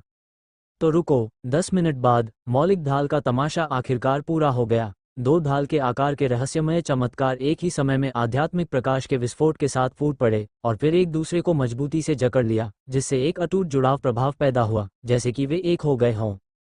हो गया। ड्यूक ने अचानक अपनी आंखें खोलीं, फिर वह बिस्तर से उठ खड़ा हुआ और उसी विचार के साथ एक सफेद लेकिन रंगीन और बहते हुए फ्लोरोसेंट शील्ड उसके सामने तुरंत संघनित हो गई। 1-2 रिंग संयुक्त रहस्यमय तत्व, रहस्यमय ढाल। ड्यूक मुस्कुराया। खपत एक रहस्यमय ढाल के समान है, लेकिन शक्ति का प्रभाव 1 जोड़ 1-2 से ज्यादा है, जो वास्तव में अच्छा है। प्रथम वलय आर्कन ढाल शुद्ध मानसिक ऊर्जा द्वारा रेखांकित है। उत्तेजित तत्वों के एकत्रीकरण से 2 रिंग आर्कन एलिमेंटल शील्ड का निर्माण होता है। दोनों रहस्यमय कलाओं के संयोजन में शुद्ध आध्यात्मिक ऊर्जा और सक्रिय तत्व दोनों होते हैं तथा विभिन्न खतरों के विरुद्ध मजबूत सुरक्षा होती है। ड्यूक ने अपना हाथ हिलाया। खिड़की पर एक मौलिक रहस्यमय ढाल संघनित थी। अपने दाहिने हाथ से एक चाल के साथ, सैंड ईगल 1.6 बर्स्ट संस्करण भौतिक हो गया है और फिर उसने ट्रिगर खींच लिया और एक सामान्य गोली मौलिक रहस्यमय ढाल में जा लगी। बक तात्विक रहस्यमय ढाल एक क्षण के लिए टिमटिमाई और फिर अपने मूल आकार में लौट आई। ड्यूक खुश दिखाई दिया। फिर उसने कवच भेदी गोली पर स्विच किया, फिर से ट्रिगर खींचा और कवच भेदी गोली सीधे तत्व रहस्यमय ढाल पर फट गई। इस बार तात्विक रहस्यमय ढाल टिमटिमाई, लेकिन ठीक नहीं हो सकी, बल्कि हवा के साथ बिखर गई। ड्यूक ने बंदूक की नली पर फूंक मारी। मेरे सैंड ईगल कवच भेदी प्रक्षेप्य की शक्ति तीसरी रिंग के रहस्यमय हमले के साथ तालमेल बिठाने में सक्षम होनी चाहिए। एक ही बार से मौलिक रहस्यमय ढाल को चकनाचूर कर देना सामान्य बात है, लेकिन इसे थोड़ी देर बाद तोड़ा जा सकता है, जिससे साबित होता है कि रक्षा काफी मजबूत है। एक ही गोली से एलिमेंटल आर्कन शील्ड के टूट जाने का मतलब यह नहीं है कि बचाव पर्याप्त नहीं है। आखिरकार यह एक त्वरित रहस्यमय मंत्र है, और एक नया मौलिक रहस्यमय ढाल एक सांस में तुरंत डाला जा सकता है। जब तक कि हमले की शक्ति मौलिक रहस्यमय ढाल को नष्ट करने के लिए पर्याप्त न हो, तब तक इसे अवरुद्ध कर दिया जाएगा। तत्काल रहस्यमय आर्कनिस्ट की सबसे मजबूत विधि है। एलिमेंटल आर्कन शील्ड के साथ अब मैं वास्तव में पूरी तरह से सुरक्षित महसूस करता हूँ। ड्यूक प्रसन्न था। फिर गहरी सांस लें, लिंगहाई के अंदर देखना जारी रखें और शियाओई से संवाद करें। मूल योजना के अनुसार एक नया रहस्यमय आश्चर्य 2 रिंग रहस्यमय मन आंखों वाला छोटा जानवर बनाना शुरू करें। ठीक है मास्टर, आपके लिए एक नई प्रक्रिया जोड़ी गई है। प्रक्रिया 2, माइंड आइड बीस्ट आर्कन वंडर। निर्माण में 50% शक्ति की खपत होती है। जियाई ने जल्दी से प्रक्रिया 2 की स्थिति में mind eyes little beast Arkan wonder का निर्माण शुरू कर दिया। 2 रिंग रहस्यमय कला मन आंखों वाला जानवर एक सहायक रहस्यमय कला है।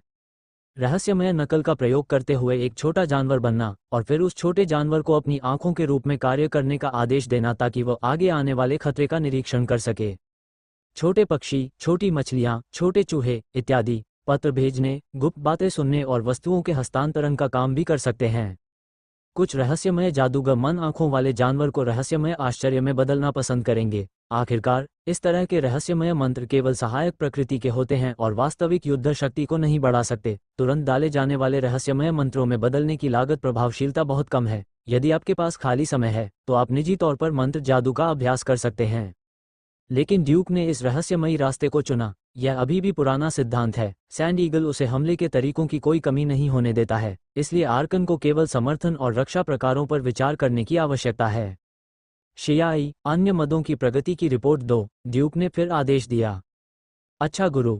शियाई ने एक एक करके रिपोर्ट करना शुरू किया। प्रक्रिया 3, सैंड ईगल 2.0 रहस्यमय हथियारों का उदात्तीकरण। वर्तमान प्रगति 42% है। प्रगति 4, ऑस्ट्रियाई हाथ 2.0 रहस्यमय हथियारों का उदात्तीकरण। वर्तमान प्रगति 32% है। प्रगति 5, पंखों में लड़ने वाली ऊर्जा। सृजन में 15% शक्ति की खपत होती है। वर्तमान सृजन प्रगति 97.6% है और समय बजट 3 दिन है। बहुत अच्छा। बैटल क्यू ट्रांसफॉर्मेशन विंग लगभग सफल हो गया है। ड्यूक ने इससे पहले कुल 4 युद्धक क्यूई मार्शल आर्ट का अभ्यास किया था, जिनके नाम थे पवित्र प्रकाश तलवार तकनीक, इंपीरियल ड्रैगन कैवेलरी भाला, डुकी कवच और गैमाइट शील्ड। हालांकि इसका कोई फायदा नहीं है, लेकिन कम से कम फिट तो रहें। लेकिन उसे हमेशा यह महसूस होता था कि उसमें कुछ कमी है, और वह कमी थी उड़ने की क्षमता की।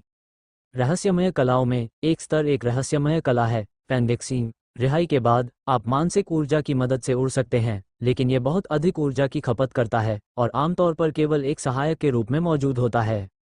उदाहरण के लिए, अधिक ऊंचाई से गिरते समय आप हवा और रहस्यमय बफर को छोड़ सकते हैं।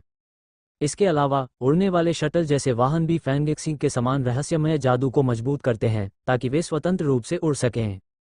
ड्यूक के पास अब पहले स्तर के आर्कन की आर्कन वंडर स्थिति नहीं है, और वह दूसरे स्तर के आर्कन की आर्कन वंडर स्थिति को बर्बाद नहीं करना चाहता है। वह निजी तौर पर लोकप्रिय आर्कन का अध्ययन कर रहा है और वह पहले से ही इसे कुशलता से जारी कर सकता है, लेकिन वह अभी भी बेहतर उड़ान क्षमता हासिल करना चाहता है। इसलिए उसके मन में लड़ने का विचार आया। ड्यूक्यू कवच में बदल सकता है और स्वाभाविक रूप से यह पंखों में बदल सकता है और शायद घोड़े में भी। संक्षेप में, ड्यूक कल्पना के लिए जिम्मेदार है और शियाओई सृजन के लिए जिम्मेदार है। 3 दिनों में मैं अपने पंखों को बदलने और उड़ान भरने के लिए लड़ाकू भावना पर भरोसा करने में सक्षम हो जाऊंगा। उन्होंने आध्यात्मिक रहस्यों की खोज में बहुत प्रगति की है। उन्होंने न केवल शैक्षणिक क्षेत्र में बड़ी उपलब्धियां हासिल की हैं, बल्कि व्यवहार में भी वे पीछे नहीं रहे हैं। यहाँ तक कि साधना पर ध्यान केंद्रित करने वाले अर्चनाविद से भी बेहतर उसने बेहतर अभ्यास किया। 3 दिन बाद सुक्तारा महल के बाहर जंगल में ड्यूक शूरवीरों के पहरेदारों से घिरे हुए एक घोड़े पर सवार होकर आराम से शिकार कर रहा था। अचानक उसकी आंखें चमक उठीं और उसके मुंह के कोने पर मुस्कान उभर आई। मास्टर को बधाई, आपने सफलतापूर्वक लड़ाकू भावना वाली martial art wings of fighting qi बनाई है। अब आप अपने लड़ाकू भावना का उपयोग पंखों के साथ उड़ान भरने के लिए कर सकते हैं।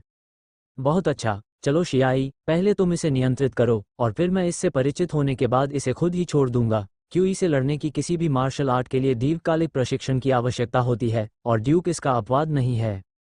केवल शियाई ही इसका अपवाद है। अगले ही पल ड्यूक के रक्त का समुद्र उफान मारने लगा और पीछे से अचानक हल्की सफेद रोशनी से बने विशाल पंखों की एक जोड़ी फैल गई। मेरे प्रभु, रक्षक शूरवीरों ने कहा, घबराने की कोई जरूरत नहीं है, बस मैं एक नई मार्शल आर्ट का प्रयोग कर रहा हूँ। ड्यूक ने बेचैन शूरवीरों को शांत करने के लिए अपना हाथ हिलाया। तुरंत उसने अपने मन से शियाई के साथ संवाद किया, अपने पीछे के युद्ध पंखों को नियंत्रित किया और उड़ना शुरू कर दिया।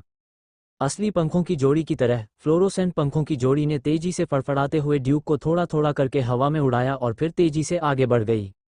मेरे स्वामी, कृपया हमारी प्रतीक्षा करें। बड़े शूरवीर ने अपने घोड़े पर सवार होकर उसका पीछा किया। ड्यूक तेजी से उड़ता गया और गति धीरे धीरे 100 किलोमीटर प्रति घंटे तक बढ़ गई। ये पर्याप्त नहीं है, जियोई, मुझे अपनी सीमा दिखाओ। अच्छा गुरु। फड़फड़ाते पंखों ने फिर से गति पकड़ ली, जिससे ड्यूक जंगल से बाहर हवा में उछल गया, मानो वो प्रकाश की किरण में बदल गया हो। हवा उसके कानों में सीटी बजा रही थी और ड्यूक ने जंगल की ओर देखा। उसे ऐसा महसूस हो रहा था जैसे वह एक पक्षी है जो स्वतंत्रतापूर्वक उड़ रहा है। यह अनुभूति अवर्णनीय है। मास्टर, उड़ान की गति 213 किलोमीटर प्रति घंटे तक पहुंच गई है और ये लड़ाकू भावना विंग की वहन सीमा में प्रवेश कर गई है और अब गति नहीं बढ़ाई जा सकती है। ठीक है, बस इतना ही काफ़ी है। इस गति से शेंजियाओ शहर से शेशो टाउन तक उड़ान भरने में केवल आधे घंटे का समय लगता है। शटल और पूर्ण गति वाले युद्धपोत से कमतर होने के अलावा ये परिवहन के अन्य साधनों की तुलना में तेज है। नीचे जाना। जियाई के साथ मन संचार, डूक्यूई हुआ यी ने उसे चारों ओर मोड़ दिया। जंगल चंदवा क्षेत्र से गुजर गया और महान शूरवीरों की टीम में वापस आ गया। महाराज, क्या आप ठीक हैं? कैप्टन विवियन ने चिंता से पूछा। मैं क्या कर सकता हूँ, बस विंग क्यूई ट्रांसफॉर्मेशन की मार्शल आर्ट आजमा कर देखूं। ड्यूक ने मुस्कुराते हुए जवाब दिया। महान शूरवीर मैट ने बड़ी उत्सुकता से पूछा, महाराज, क्या आपने अभी जो पंखों की जोड़ी छोड़ी है वह वास्तव में एक युद्ध कौशल है? निश्चित रूप से, लेकिन महाराज, मुझे नहीं लगता कि मैंने कभी इस तरह का युद्ध कौशल देखा है जो उड़ सकता है। अगर आपने इसे पहले नहीं देखा है तो कोई बात नहीं, यह एक युद्ध क्यूई मार्शल आर्ट है जिस पर मैंने अभी शोध किया है। आप इसे देखने वाले शूरवीरों के पहले बैच के व्यक्ति कहे जा सकते हैं। ये महामहिम बहुत शक्तिशाली हैं, महान शूरवीरों ने तेजी से चिल्लाकर कहा। उत्साह को अब और दबाया नहीं जा सकता। उड़ना, यह वह क्षमता है जिसे अनगिनत शूरवीर चाहते हैं, लेकिन कुछ शूरवीरों को छोड़कर जिन्होंने अनुबंध भागीदारों के माध्यम से उड़ने की क्षमता प्राप्त की है, अधिकांश शूरवीर केवल जमीन पर ही दौड़ सकते हैं। यदि सचमुच कोई ऐसा युद्ध कौशल है जो उड़ सकता है, तो ये कल्पना की जा सकती है कि यह सभी शूरवीरों को अपना दीवाना बना देगा। यहाँ तक कि विवियन भी संपर्क में आया। ड्यूक ने सोचा कि वह फाइटिंग विंग्स के बारे में पूछेगी। विवियन ने गंभीर चेहरे से कहा, सर, आपको जंगल में लापरवाही से नहीं उड़ना चाहिए। आसमान में कई खतरे हैं। हो सकता है कि आपकी ताकत हमारे रक्षक शूरवीरों से कहीं ज्यादा हो, लेकिन हम कम से कम जमीन पर आपकी आंखें और कवच तो बन ही सकते हैं। ड्यूक का दिल द्रवित हो गया, इसलिए वह अजीब तरह से मुस्कुराया। चिंता मत करो विवियन, अगली बार ऐसा नहीं होगा। आपने ये कई बार कहा है, अगली बार जरूर। संक्षेप में, फाइटिंग क्यूई ट्रांसफॉर्मिंग विंग्स के प्रयोगात्मक परिणाम उत्तम हैं। ड्यूक ने उत्साहित रक्षक शूरवीरों की ओर देखा और शांति से कहा, मैं जितनी जल्दी हो सके वारिंग विंग्स को अनुबंध मार्शल आर्ट रहस्यों के एक सेट में व्यवस्थित करूंगा और फिर मैं अपने शूरवीरों के लिए लाभ के रूप में आपको एक मुफ्त प्रति दूंगा। आर्कानिस्ट मानते हैं कि सभी ज्ञान का एक मूल्य होता है। बिल्कुल मुफ्त, लेकिन चार्जिंग मुख्यधारा है, और चाहे कितने भी लोग फाइटिंग क्यूई और ट्रांसफॉर्मिंग विंग्स का अभ्यास करें, इससे उन्हें कोई आध्यात्मिक प्रतिक्रिया नहीं मिलेगी। इसीलिए Duke fighting qi and transforming wings को contract martial art secret skill में बदल देगा, यानी इसे ब्लड कॉन्ट्रैक्ट के साथ साइन करना होगा और सीक्रेट बुक को सिर्फ एक ही व्यक्ति देख सकता है। इस तरह ड्यूक इस किताब fighting QE transforming into wings पर भरोसा करके अमीर आदमी बन सकता है। आखिरकार, दुर्लभ रहस्यमय मास्टर्स की तुलना में शूरवीरों को 3 समुद्रों में सबसे अधिक भिक्षु होना चाहिए, और इस तरह की लड़ाई की भावना के सामने जो उड़ सकती है, मेरा मानना है कि कोई भी शूरवीर इसका विरोध नहीं कर सकता है। धन्यवाद महोदय, वयस्कों के लिए मरने की कसम खाओ। आपकी उदारता के लिए मेरे स्वामी की प्रशंसा करें। मेरे महाराज, आप बहुत महान हैं। महान शूरवीर उड़ान के युद्ध कौशल प्राप्त करके प्रसन्न हुए बिना नहीं रह सके, तथा ड्यूक की उदारता और विद्वता की प्रशंसा की। मैंने ड्यूक को सप्ताह के दिनों में डूक्यूई का अभ्यास करते नहीं देखा है, लेकिन कुछ ही मिनटों में ड्यूक ने एक बेहद खूबसूरत डूक्यूई मार्शल आर्ट तैयार कर ली है। महान शूरवीरों की नज़र में इस प्रतिभा को केवल 7 टावर्स फेडरेशन में सबसे कम उम्र का विद्वान ऋषि ही कहा जा सकता है। ड्यूक ने उदासीनता से कहा, मैं आपका धन्यवाद स्वीकार करता हूं, लेकिन मुझे आपको याद दिलाना होगा कि यह लड़ाई कौशल बहुत कठिन है। स्पष्ट कहें तो यह बहुत कठिन नहीं है, लेकिन अत्यंत कठिन है। कम से कम ड्यूक के ज्ञान में वर्तमान में प्रमुख नाइट मठों द्वारा बेचे जाने वाले युद्ध कौशलों में एक भी ऐसा युद्ध कौशल नहीं है जो विंग्स ऑफ फाइटिंग क्यूई जितना जटिल हो। और ड्यूक ने व्यक्तिगत रूप से फाइटिंग विंग्स की संचालन पद्धति का अनुभव किया। मुझे प्रशंसा के 2 शब्द कहने हैं, यह कोई ऐसा युद्ध कौशल नहीं है जिसे मनुष्य बना सके, केवल शियाई जैसा कोई गैर मानव ही जिसने सुपर कंप्यूटिंग विधि के साथ अनगिनत बार प्रयास किया है क्यूई से लड़ने के जटिल मार्गों में से सही मार्ग चुन सकता है। इसलिए यदि आप इसका अभ्यास करना चाहते हैं और इसमें निपुणता हासिल करना चाहते हैं तो आपको एक शूरवीर प्रतिभाशाली व्यक्ति बनना होगा जो लाखों में एक हो। बेशक कोई बात नहीं, कम से कम ड्यूक ने पूरी दुनिया के शूरवीरों में एक शक्तिशाली युद्ध कौशल जोड़ा है। जरा सोचिए, अगर बड़े शूरवीरों का एक समूह उड़ सकता है, शूरवीरों के द्वेषपूर्ण युद्ध गठन के साथ सहयोग कर सकता है और जंगल में शिकार करने का जोखिम उठा सकता है, तो मुझे डर है कि प्रतिरोध करने के लिए कोई आत्मा जानवर नहीं होगा। शूरवीर आत्मा जानवरों का शिकार करते समय पतंग उड़ाने में सबसे अच्छे होते हैं। विंग्स ऑफ फाइटिंग क्यूई के साथ पतंग उड़ाने की रणनीति चरम पर पहुंच जाएगी। सुक्तारा मैच टॉवर पर वापस लौटें। ड्यूक ने सीधे विंग्स ऑफ फाइटिंग क्यूई के विस्तृत प्रशिक्षण चरणों और फाइटिंग क्यूई ऑपरेशन के सर्किट आरेख को लिखा। प्रशिक्षण की कठिनाई को कम करने के लिए उन्होंने विभिन्न प्रशिक्षण कठिनाइयों और उन स्थानों का भी विस्तृत विवरण दिया जहां गलतफहमी में पड़ना आसान है। ये शियाई द्वारा प्रदान किए गए हैं, जिसमें खेती के सभी मुख्य बिंदुओं और गलतफहमियों को सूचीबद्ध करने के लिए सुपर कंप्यूटर की कंप्यूटिंग शक्ति का उपयोग किया गया है। लिखने के बाद उसे पुस्तक में बांध लें। ये पहले से ही एक किताब की मोटाई है और इसे सभी प्रकार की लड़ाई क्यूई और मार्शल आर्ट का सबसे गुप्त कौशल कहा जा सकता है। मुलाली, गाड़ी तैयार करो और फालिंग पैगोडा जाओ। ड्यूक ने हाल ही में प्रकाशित फाइटिंग क्यूई मार्शल आर्ट की यह पुस्तक ली और सीधे फालिंग पैगोडा चला गया।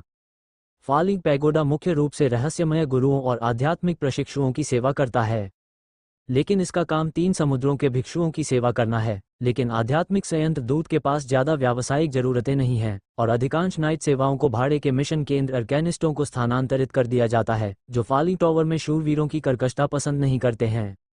लेकिन फालिंग पैगोडा में अभी भी फाइटिंग क्यूई और मार्शल आर्ट के शोध और मुद्रण का बोलबाला है। आखिरकार यह व्यवसाय बहुत लाभदायक है और आर्कानिस्ट इसे छोड़ने को तैयार नहीं है। महामहिम ड्यूक, जब आपके पास समय हो तो आप फालिंग पैगोडा क्यों नहीं आते? मुख्य निर्देशक ओरुचि ने मुस्कुराते हुए ड्यूक का अभिवादन किया। आपको थर्ड रिंग आर्कन मैच के रूप में पदोन्नत नहीं किया जाएगा, है ना? मैं तो बस मजाक कर रहा हूँ महामहिम ओरुचि। ड्यूक ने अपना सिर हिलाया। मैं इतनी जल्दी तीसरी रिंग में कैसे पदोन्नत हो सकता हूँ? मेरे पास तो दूसरी रिंग की नींव मजबूत करने का भी समय नहीं है। कोई बात नहीं, कोई बात नहीं। अगर तुम सच में इतनी जल्दी तीसरी रिंग में पदोन्नत हो गए तो मुझे लगता है कि मेरी मुड़ी हुई रिंग इस तरह के प्रभाव से ढह जाएगी। ओलुकी ने अपने हाथ फैलाए। मैं एक गिरा हुआ दानव नहीं बनना चाहता, इसलिए कृपया अपनी साधना की गति धीमी कर लो। कुछ चुटकुले सुनाए। ड्यूक ने अपने इरादे स्पष्ट करते हुए कहा, मैं हाल ही में रक्त प्रशिक्षण का अध्ययन कर रहा था और एक नई लड़ाई क्यूई मार्शल आर्ट बनाने की कोशिश कर रहा था। मुझे उम्मीद नहीं थी कि इसे बनाया जाएगा, इसलिए आओ और पंजीकरण करो और फालिंग पैगोडा को इस लड़ाई क्यूई मार्शल आर्ट को बढ़ावा देने में मेरी मदद करने दो। हिस, तुमने क्या कहा? तुमने एक लड़ाई कौशल बनाया? ओरुचि की आंखें चौड़ी हो गईं। उन्हें संदेह था कि उन्हें सुनने की समस्या थी। क्या ये कोई विद्वान ऋषि नहीं है? ये फिर से शूरवीर ऋषि कब बन गया? बेशक 7 टावर्स फेडरेशन में कोई शूरवीर और ऋषि नहीं है। रक्त के समुद्र की खेती और क्यूई के समुद्र की खेती को ट्रेल्स के रूप में वर्गीकृत किया गया है और इसे गंभीरता से नहीं लिया जाता है। आपने सही सुना, मैंने विंग्स ऑफ फाइटिंग क्यूई नामक एक मार्शल कौशल बनाया है। इसका प्रभाव उड़ान भरने के लिए लड़ने वाली ऊर्जा के पंखों को संघनित करना है। ड्यूक ने कहा, बस एक प्रदर्शन के रूप में शियाई के साथ सीधे संवाद करें और विंग्स ऑफ फाइटिंग क्यूई का प्रदर्शन करें। अगले ही पल उसके पीछे शुद्ध श्वेत प्रकाश से बने पंखों का एक जोड़ा प्रकट हुआ, जो उसे कार्यालय में मंडराने के लिए प्रेरित करता है तथा फिर कार्यालय के चारों ओर कई चक्कर लगाता है। क्या आपने इसे देखा महामहिम ओरुचि? यह मेरे द्वारा बनाया गया लड़ाकू क्यूई का पंख है। ये पूरी तरह से लड़ाकू ऊर्जा से बना है और इसमें रहस्यमय तत्व शामिल नहीं है।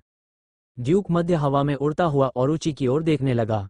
ओलुकी आश्चर्यचकित था और पूरी तरह से आश्वस्त था। आप पहले नीचे आएं, छत को मत गिराएं। मैं किसी को विंग क्यूई परिवर्तन के लिए पंजीकृत करवाऊंगा और फिर जल्द से जल्द इस मार्शल आर्ट को बढ़ावा देने में आपकी मदद करने के लिए रुनवू शहर के फालिंग पैगोडा को इसकी सूचना दूंगा।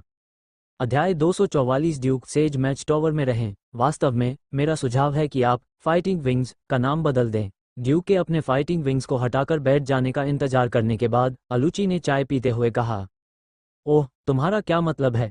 प्रारंभिक दिनों से चली आ रही युद्ध कौशल को छोड़कर, जिन्हें आमतौर पर युद्ध ऊर्जा की सामग्री के आधार पर नाम दिया जाता है, अब जब भी कोई नया युद्ध कौशल बनाता है तो वे उस पर अपना नाम डाल देते हैं। ओलू की कई वर्षों से फालिंग पैगोडा के प्रभारी हैं और इसे अच्छी तरह से जानते हैं। ड्यूक वास्तव में समझता है कि, उदाहरण के लिए, गैम्ड शील्ड, जिसका उसने पहले अभ्यास किया था, उसे 3 रिंग उन्नत यूडेमन्स नाइट गैम्ड द्वारा बनाया गया था। लेकिन इसका क्या फायदा है?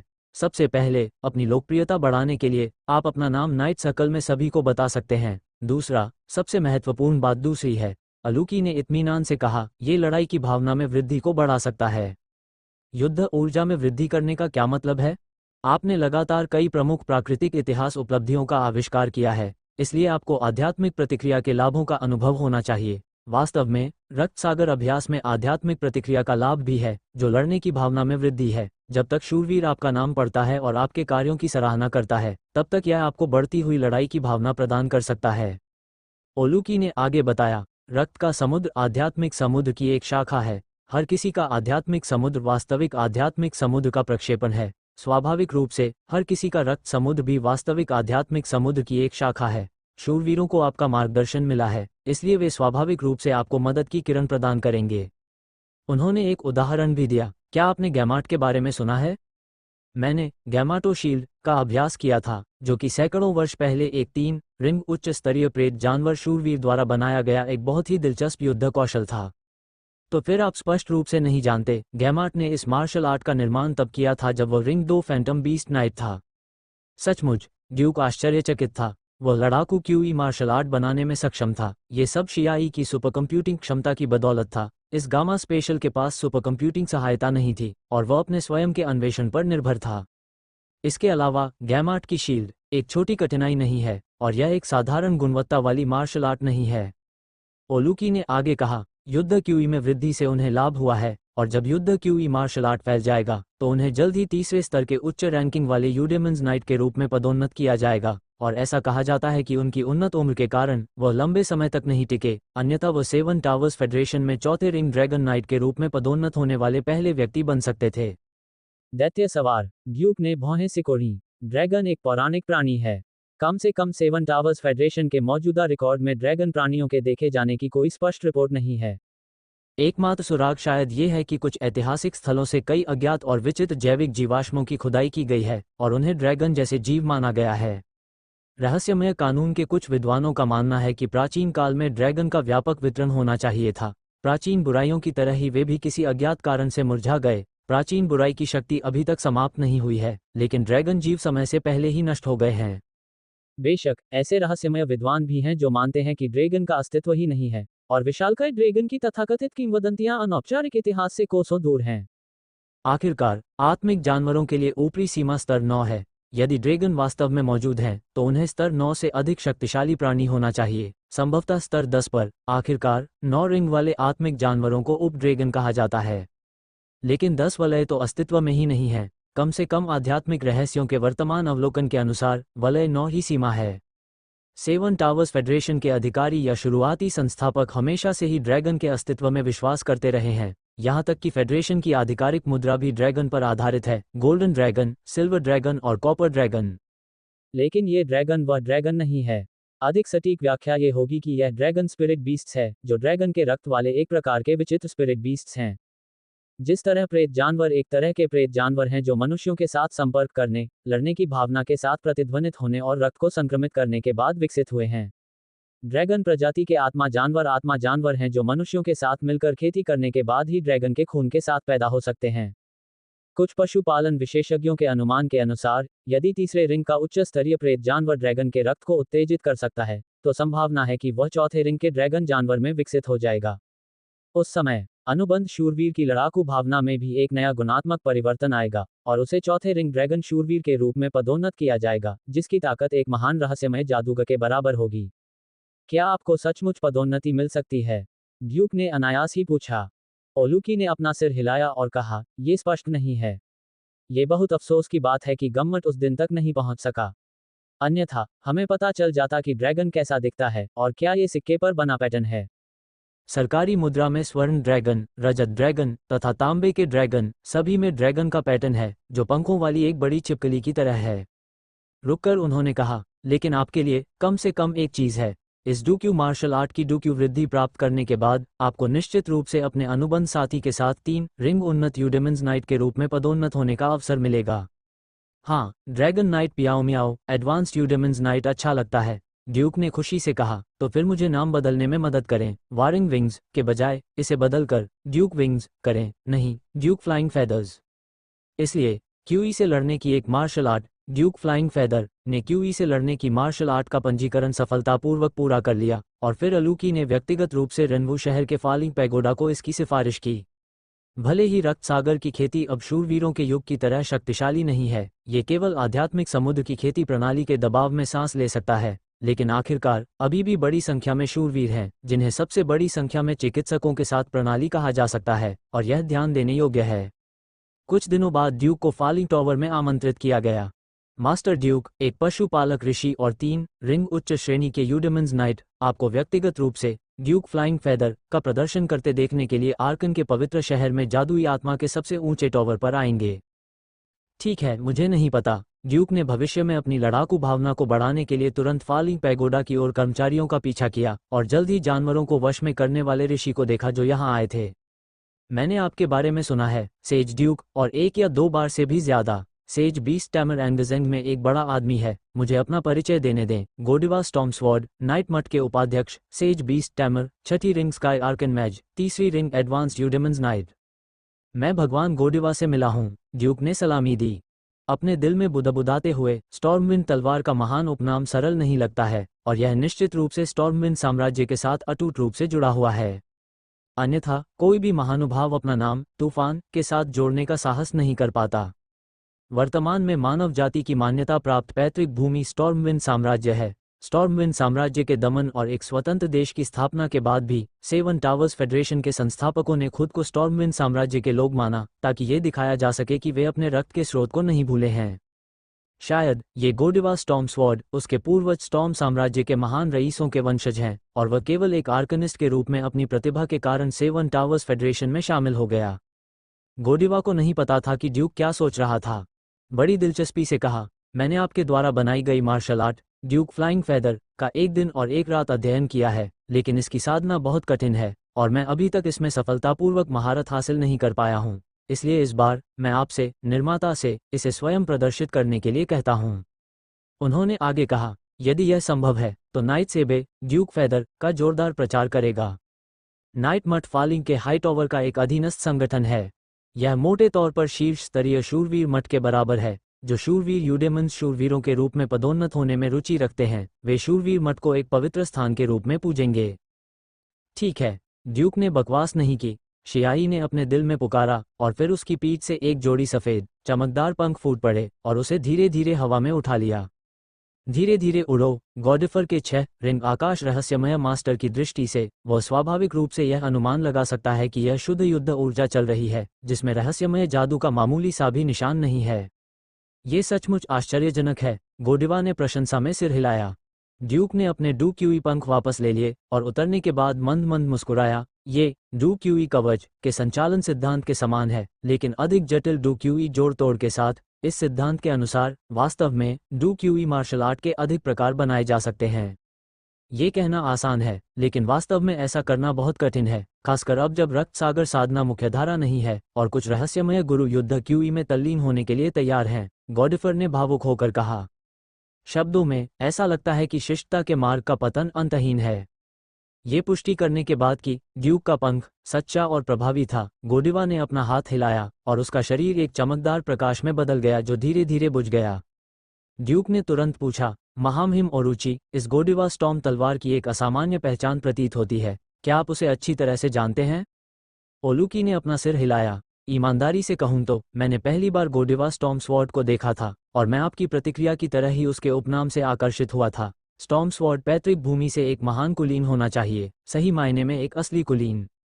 सेवन टावर्स फेडरेशन के कुलीनों को सख्ती से कुलीन नहीं कहा जा सकता, वे आर्कानिस्ट की तरह हैं जो एक नया संघ खोलकर वर्तमान सेवन टावर्स फेडरेशन बना रहे हैं। इसके अलावा कई रईसों का निधन लंबे समय से नहीं हुआ है और वे नए लोगों से संबंधित हैं। स्टॉर्मविंड साम्राज्य में कुलीन उपनाम वाले कुलीन लोग पुराने कुलीन लोग हैं जो अनगिनत पीढ़ियों से चले आ रहे हैं और हजारों वर्षों से शक्तिशाली रहे हैं। ऐसा होना चाहिए। ड्यूक ने सिर हिलाया। कोई इंटरनेट नहीं है, कोई त्वरित संदेश नहीं है, जानकारी ढूंढना बहुत मुश्किल है, और गोडिवा स्टॉर्म तलवार के बारे में जानकारी केवल अनुमान लगाया जा सकता है। लेकिन ड्यूक को बस जिज्ञासा है। संघ कुलीनतंत्रीय व्यवस्था के उन्मूलन को बढ़ावा दे रहा है। शायद कई वर्षों के बाद कोई कुलीन उपनाम नहीं बचेगा। कुलीनता को समाप्त करना सामाजिक विकास के लिए अधिक अनुकूल है, लेकिन मुझे आशा है कि मेरे जीवन में इसे समाप्त नहीं किया जाएगा। ईमानदारी से कहूं तो मैं विचार कर रहा हूं कि जब मैं सेवानिवृत्ति की आयु तक पहुंचूंगा तो मैं एक अग्रणी युद्ध भी शुरू करूंगा और बैरन की उपाधि अर्जित करूंगा, अलूची ने कहा। संभवतः उनके विचार सेवन टावर्स फेडरेशन के अधिकांश शीर्ष नेताओं के विचारों का प्रतिनिधित्व करते हैं, इसलिए अभिजात वर्गीय व्यवस्था आज भी जारी रहेगी। यदि आप सचमुच एक अग्रणी युद्ध शुरू करना चाहते हैं तो समय मिलने पर मैं आपकी सहायता करूंगा। तो फिर मैं आपको धन्यवाद देना चाहूंगा, सेज ड्यूक। विनम्र। समय गुजर जाता है। इतिहास की पहली काल्पनिक फिल्म रोमियो एंड जूलियट ने हवा के क्षेत्र में लोगों के उत्साह को तुरंत प्रज्वलित कर दिया। भव्य और अधिक कलात्मक संगीत की तुलना में प्रेत फिल्में जनता के अधिक करीब लगती हैं, वास्तविक दुनिया में जो कुछ हुआ है उसके अधिक करीब। इसके अलावा इस प्रेत फिल्म की सामग्री वास्तव में आकर्षक है और इसने तुरंत सभी का दिल जीत लिया। रुनवू शहर में फैंटम ओपेरा हाउस के सामने लंबी कतार एक सप्ताह से लगी हुई है और यह छोटी नहीं हुई है। फैंगशी क्षेत्र में सबसे बड़े प्रसार वाले अखबार मॉर्निंग फैंगशी लीग में बड़े पैमाने पर फ्रंट पेज की खबर है, जिसमें फिल्म देखने के लिए कतार में लगने की स्थिति का परिचय दिया गया है। अखबार ने वर्णन किया, ड्यूक, जो सेवन टावर्स फेडरेशन का सबसे युवा विद्वान संत है, सूर्य का पुत्र और प्रकाश और छाया का स्वामी है, द्वारा लिखी गई इस काल्पनिक फिल्म ने एक फैशनेबल घटना को जन्म दिया है। रोमियो और जूलियट को देखने के लिए नागरिक पूरी रात लाइन में खड़े रहते हैं। एंगल डेली ने एंगल सिटी की स्थिति पर रिपोर्ट की। पांचों फैंटम ओपेरा थिएटर भरे हुए हैं और दिन रात लगातार चक्कर लगाते रहते हैं। बॉस का दावा है कि एक नया फैंटम ओपेरा थिएटर तैयार किया जा रहा है। दर्शक फूट फूट कर रोए क्योंकि रोमियो और जूलियट तितली में बदल गए थे। प्रेत चमक उठे और नया मनोरंजन कल्पना से परे उत्साह के साथ शुरू हो गया। फैंगशी डोमेन के अधिकार क्षेत्र में 8 प्रमुख शहर हैं। ड्रीमवर्क्स फिल्म और टेलीविजन कंपनी द्वारा प्रदान किए गए फैंटम कार्ड के साथ इसे शेंजियाओ शहर के साथ एक साथ रिलीज किया जा सकता है। हर शहर में प्रेत ओपेरा हाउस में विस्फोट हो गया है। भले ही शेंजियाओ शहर के शहरी क्षेत्र में 10 फैंटम ओपेरा हाउस हों, जिनमें से प्रत्येक में 5 या 6 स्क्रीनिंग हॉल हों और 24 घंटे लगातार स्क्रीनिंग हो, फिर भी यह लोगों के फिल्म देखने के उत्साह को कम नहीं कर सकता। फिल्म टिकट मिलना मुश्किल है। सर, मेरे पिता ने एक पत्र भेजा था जिसमें कहा गया था कि नए खुले फैंटम ओपेरा हाउस के सामने लंबी कतार लगी हुई है और कई लोग टिकट के लिए लाइन में प्रतीक्षा करने के लिए रजाई भी लाए हैं। म्यू लाली जल्दी से दौड़कर अंदर गई और ड्यूक को एक और अच्छी खबर सुनाई। ड्यूक इतनी अच्छी खबर सुनकर स्तब्ध है और वह नहीं जानता कि म्यू लाली, म्यू लिशान और अन्य लोग इस खबर से इतने खुश क्यों हैं। ये सामान्य है, ड्यूक ने हल्के से जवाब दिया। जानकार सुप्रीम टावर फिल्म और टेलीविजन प्रौद्योगिकी को बढ़ावा दे रहा है और सेवन टावर्स डेली ने भी इसकी रिपोर्ट की है। ये कहा जा सकता है कि सेवन टावर्स फेडरेशन में हर कोई इस प्रेत फिल्म का इंतजार कर रहा है। भले ही रोमियो और जूलियट बकवास फिल्म है, फिर भी यह अनगिनत लोगों को उत्सुकता से इसे देखने के लिए आकर्षित करेगी। इससे भी बड़ी बात यह है कि इस फैंटम फिल्म की कहानी अभी भी बहुत क्लासिक है। ये सच है कि पृथ्वी संस्कृति पर आक्रमण हुआ है, तो वर्तमान फिल्म देखने के क्रेज के लिए ड्यूक ने सब कुछ अपेक्षित किया है। धीरे धीरे बढ़ती आध्यात्मिक प्रतिक्रिया का आनंद लेते हुए उन्होंने प्रकाश के दिग्गज से अपनी उत्पादन क्षमता का विस्तार करने, जितनी जल्दी हो सके पर्याप्त संख्या में प्रेत कार्ड का उत्पादन करने और उन्हें पवन श्वास क्षेत्र के बाहर के बाजारों में वितरित करने का आग्रह किया, ताकि अधिक दर्शक एक साथ प्रेत के आकर्षण का अनुभव कर सकें। वैसे अधिक आध्यात्मिक प्रतिक्रिया प्राप्त करें। सर, मुझे मिल गया। म्यूलशान फिर से जल्दी से आया। उसके पीछे 2 परिचारक थे, जिनमें से प्रत्येक के हाथ में पुस्तकों का एक बंडल था। फालिंग पैगोडा द्वारा भेजी गई ड्यूक फ्लाइंग फेदर रक्त अनुबंध गुप्त पुस्तकों का पहला बैच, कुल 50 प्रतियां। ठीक है, फालिंग पैगोडा की गति बहुत तेज है। ड्यूक ने ड्यूक फ्लाइंग फेदर रक्त अनुबंध गुप्त पुस्तक ली और इसे लापरवाही से खोला और यह खाली था। रक्त अनुबंध पर हस्ताक्षर किए बिना कोई भी इसे नहीं देख सकता।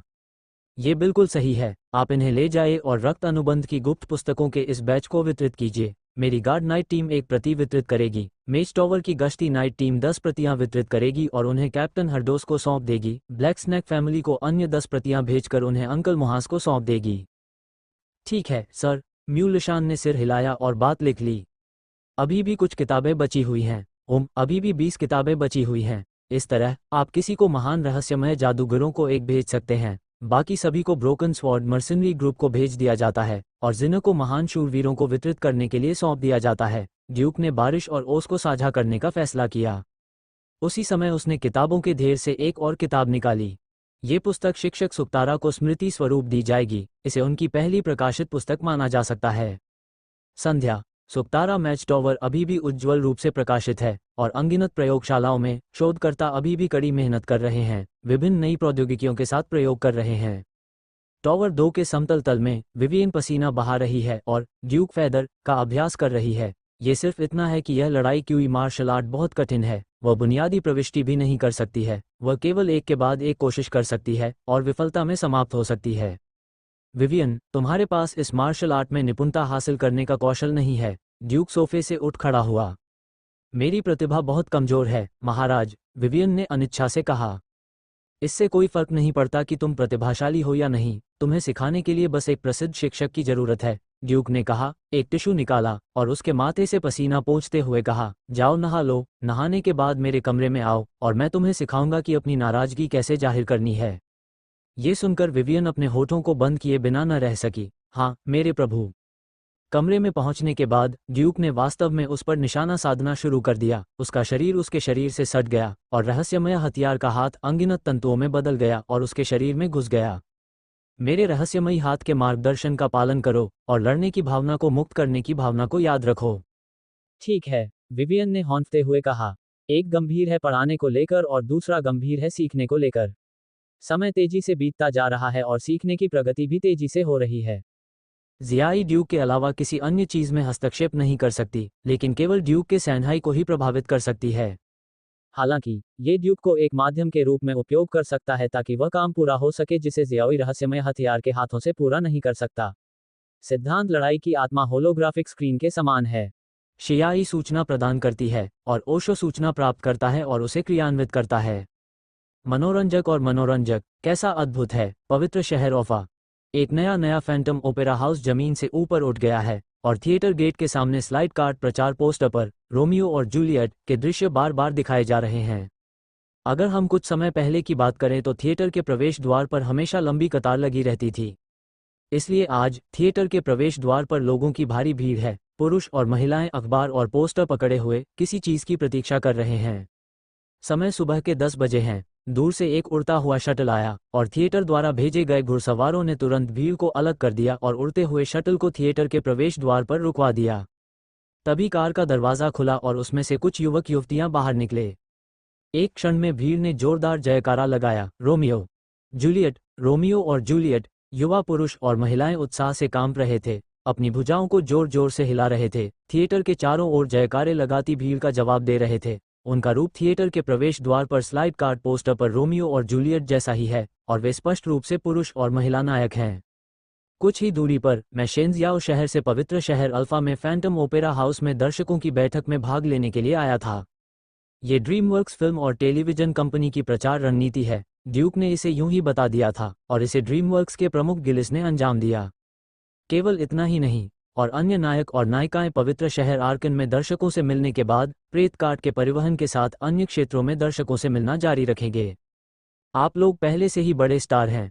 इस यात्रा के प्रभारी व्यक्ति गिलियू, जो रईच परिवार में पैदा हुए थे, ने उत्साह से कहा, जब तक नायक और नायिका फैंटम ओपेरा हाउस में प्रवेश नहीं करते तब तक प्रतीक्षा करें।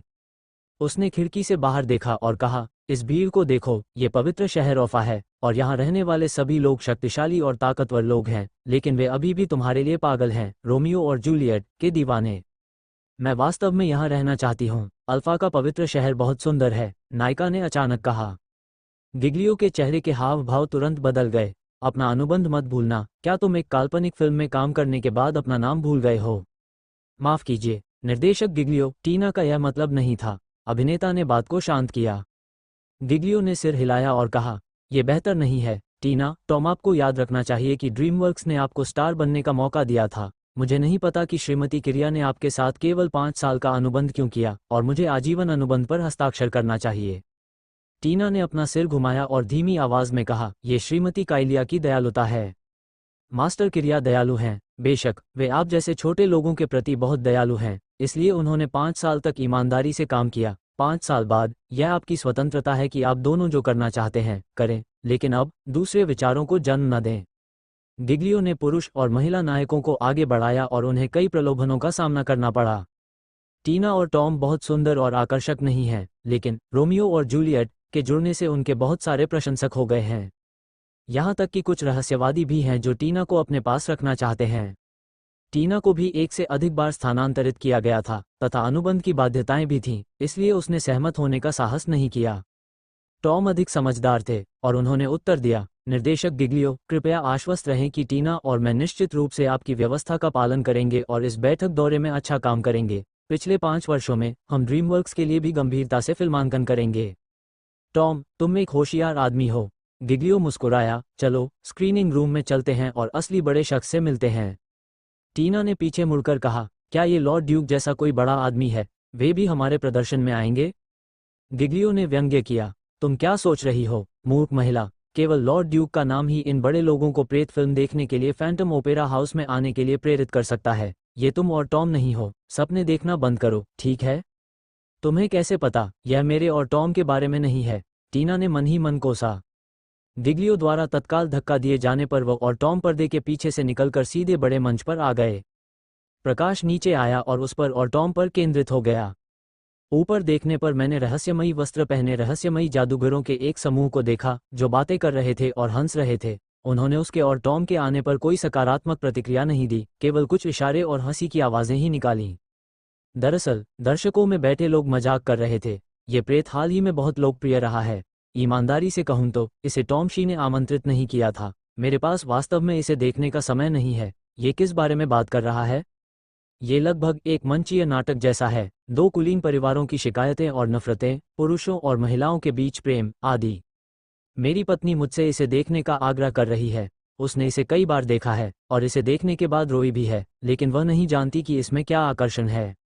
आपको कहना होगा कि ड्यूक, एक युवा विद्वान ऋषि, असाधारण है। वह हमेशा सभी पहलुओं में बड़ी गड़बड़ी पैदा कर सकता है। क्या आपने सुना है कि उसने हाल ही में क्यूई से लड़ने की एक मार्शल आर्ट बनाई है और वह क्यूई से लड़ने का अभ्यास करके उड़ सकता है? वास्तव में, आप लड़ाकू क्यूई मार्शल आर्ट भी बना सकते हैं और लोगों को उड़ने दे सकते हैं। मैंने सुना है कि शूरवीरों का मठ हाल ही में बहुत गर्म है। गोडिवा रॉयल ग्रेट स्वॉर्ड, ये पुराने घुड़सवार, काफी सक्रिय हैं। शायद लगता है कि शूरवीर युग की प्रतिष्ठा को थोड़ा सा पुनः पेश किया जा सकता है, एक निश्चित दाढ़ी वाले आर्कानिस ने तिरस्कारपूर्वक कहा। शूरवीरों का पतन 3000 वर्षों से अधिक समय से नहीं हुआ है। इन बूढ़े शूरवीरों के मन में अभी भी शूरवीरों के युग के बारे में कल्पनाएं हैं। शायद ये सिर्फ एक एहसास है। पुराने घुड़सवार सैनिक वे लोग हैं जिन्होंने रक्त सागर को खोल दिया है और वे रक्त सागर को रहस्यमय हथियार में बदलने के लिए अनिच्छुक हैं। मैं एक दिन ड्रैगन की सवारी करने के लिए उत्सुक हूँ। तो शूरवीर मठ इस उड़ान लड़ाई कौशल की वजह से उबल नहीं रहा है, लेकिन क्योंकि ड्यूक एक ड्रैगन की सवारी की उम्मीद है। यह अत्यंत है। अस्क, इस गणना के आधार पर ड्यूक के पास वास्तव में ड्रैगन की सवारी करने का मौका है। अगर कोई दुर्घटना नहीं हुई तो ये बच्चा कम से कम 7वें ring morning star arcane master तक पहुंच सकता है और उसकी जीवन प्रत्याशा 360 साल है। उड़ान डूक्यूई मार्शल आर्ट की डूक्यूई वृद्धि पर भरोसा करते हुए वह तब तक जीवित रह सकता है जब तक कि यूडेमंस को ड्रैगन बीस्ट्स में पदोन्नत नहीं किया जाता। दिलचस्प है। पहला ड्रैगन नाइट। यह सही है, यह बहुत दिलचस्प है। न केवल शूरवीरों का मठ उबल रहा है, बल्कि कई पशुपालक संत भी बेचैन हैं। ठीक है, तुम लोग, क्या तुम हर दिन अकादमिक चर्चा से थक गए हो? बूढ़े आदमी के लिए प्रयोगशाला से बाहर निकलकर प्रेत को देखना दुर्लभ है। तुम सब चुप रहो। क्षमा करें, लॉर्ड लैम्बर्ट। रहस्यमयी कलाकारों ने अंततः बातचीत बंद कर दी। मंच पर उपस्थित पुरुष और महिला पात्रों ने भी मेजबान के साथ अपनी बातचीत समाप्त कर दी और रोमियो और जूलियट का आधिकारिक रूप से प्रदर्शन किया गया। एक ही समय पर, हजारों मील दूर कुहाई शहर में, हवाई जहाज चेसिंग शैडो धीरे धीरे लिंगिया पर्वत पर उतरा, जो एक नव मरम्मत किया गया उड़ान प्लेटफॉर्म था। पहाड़ की चोटी पर एक ऊंचा टॉवर खड़ा है, जिसका मुख्य भाग बन चुका है, तथा शेष बाहरी दीवार की सजावट और आंतरिक सजावट अभी तक पूरी नहीं हुई है। मास्टर ड्यूक, आप यहाँ हैं। कार्टर फ्लेमिंगो उनका स्वागत करने आया। रीढ़ की हड्डी का निर्माण किया गया है। इसलिए मैं स्वाभाविक रूप से आना चाहता हूँ और एक नज़र डालना चाहता हूँ। आखिरकार ये जादूगर टॉवर भविष्य में मेरा स्थायी निवास होगा। फिर मैं आपको टॉवर के अंदर ले जाऊंगा और प्रत्येक भाग के निर्माण के बारे में आपको समझाऊंगा। कार्टर ने झुककर हाथ बढ़ाकर आमंत्रित किया। मास्टर ड्यूक, कृपया। ठीक है। ड्यूक अपने ऋषि जादूगर टॉवर में कदम रखा।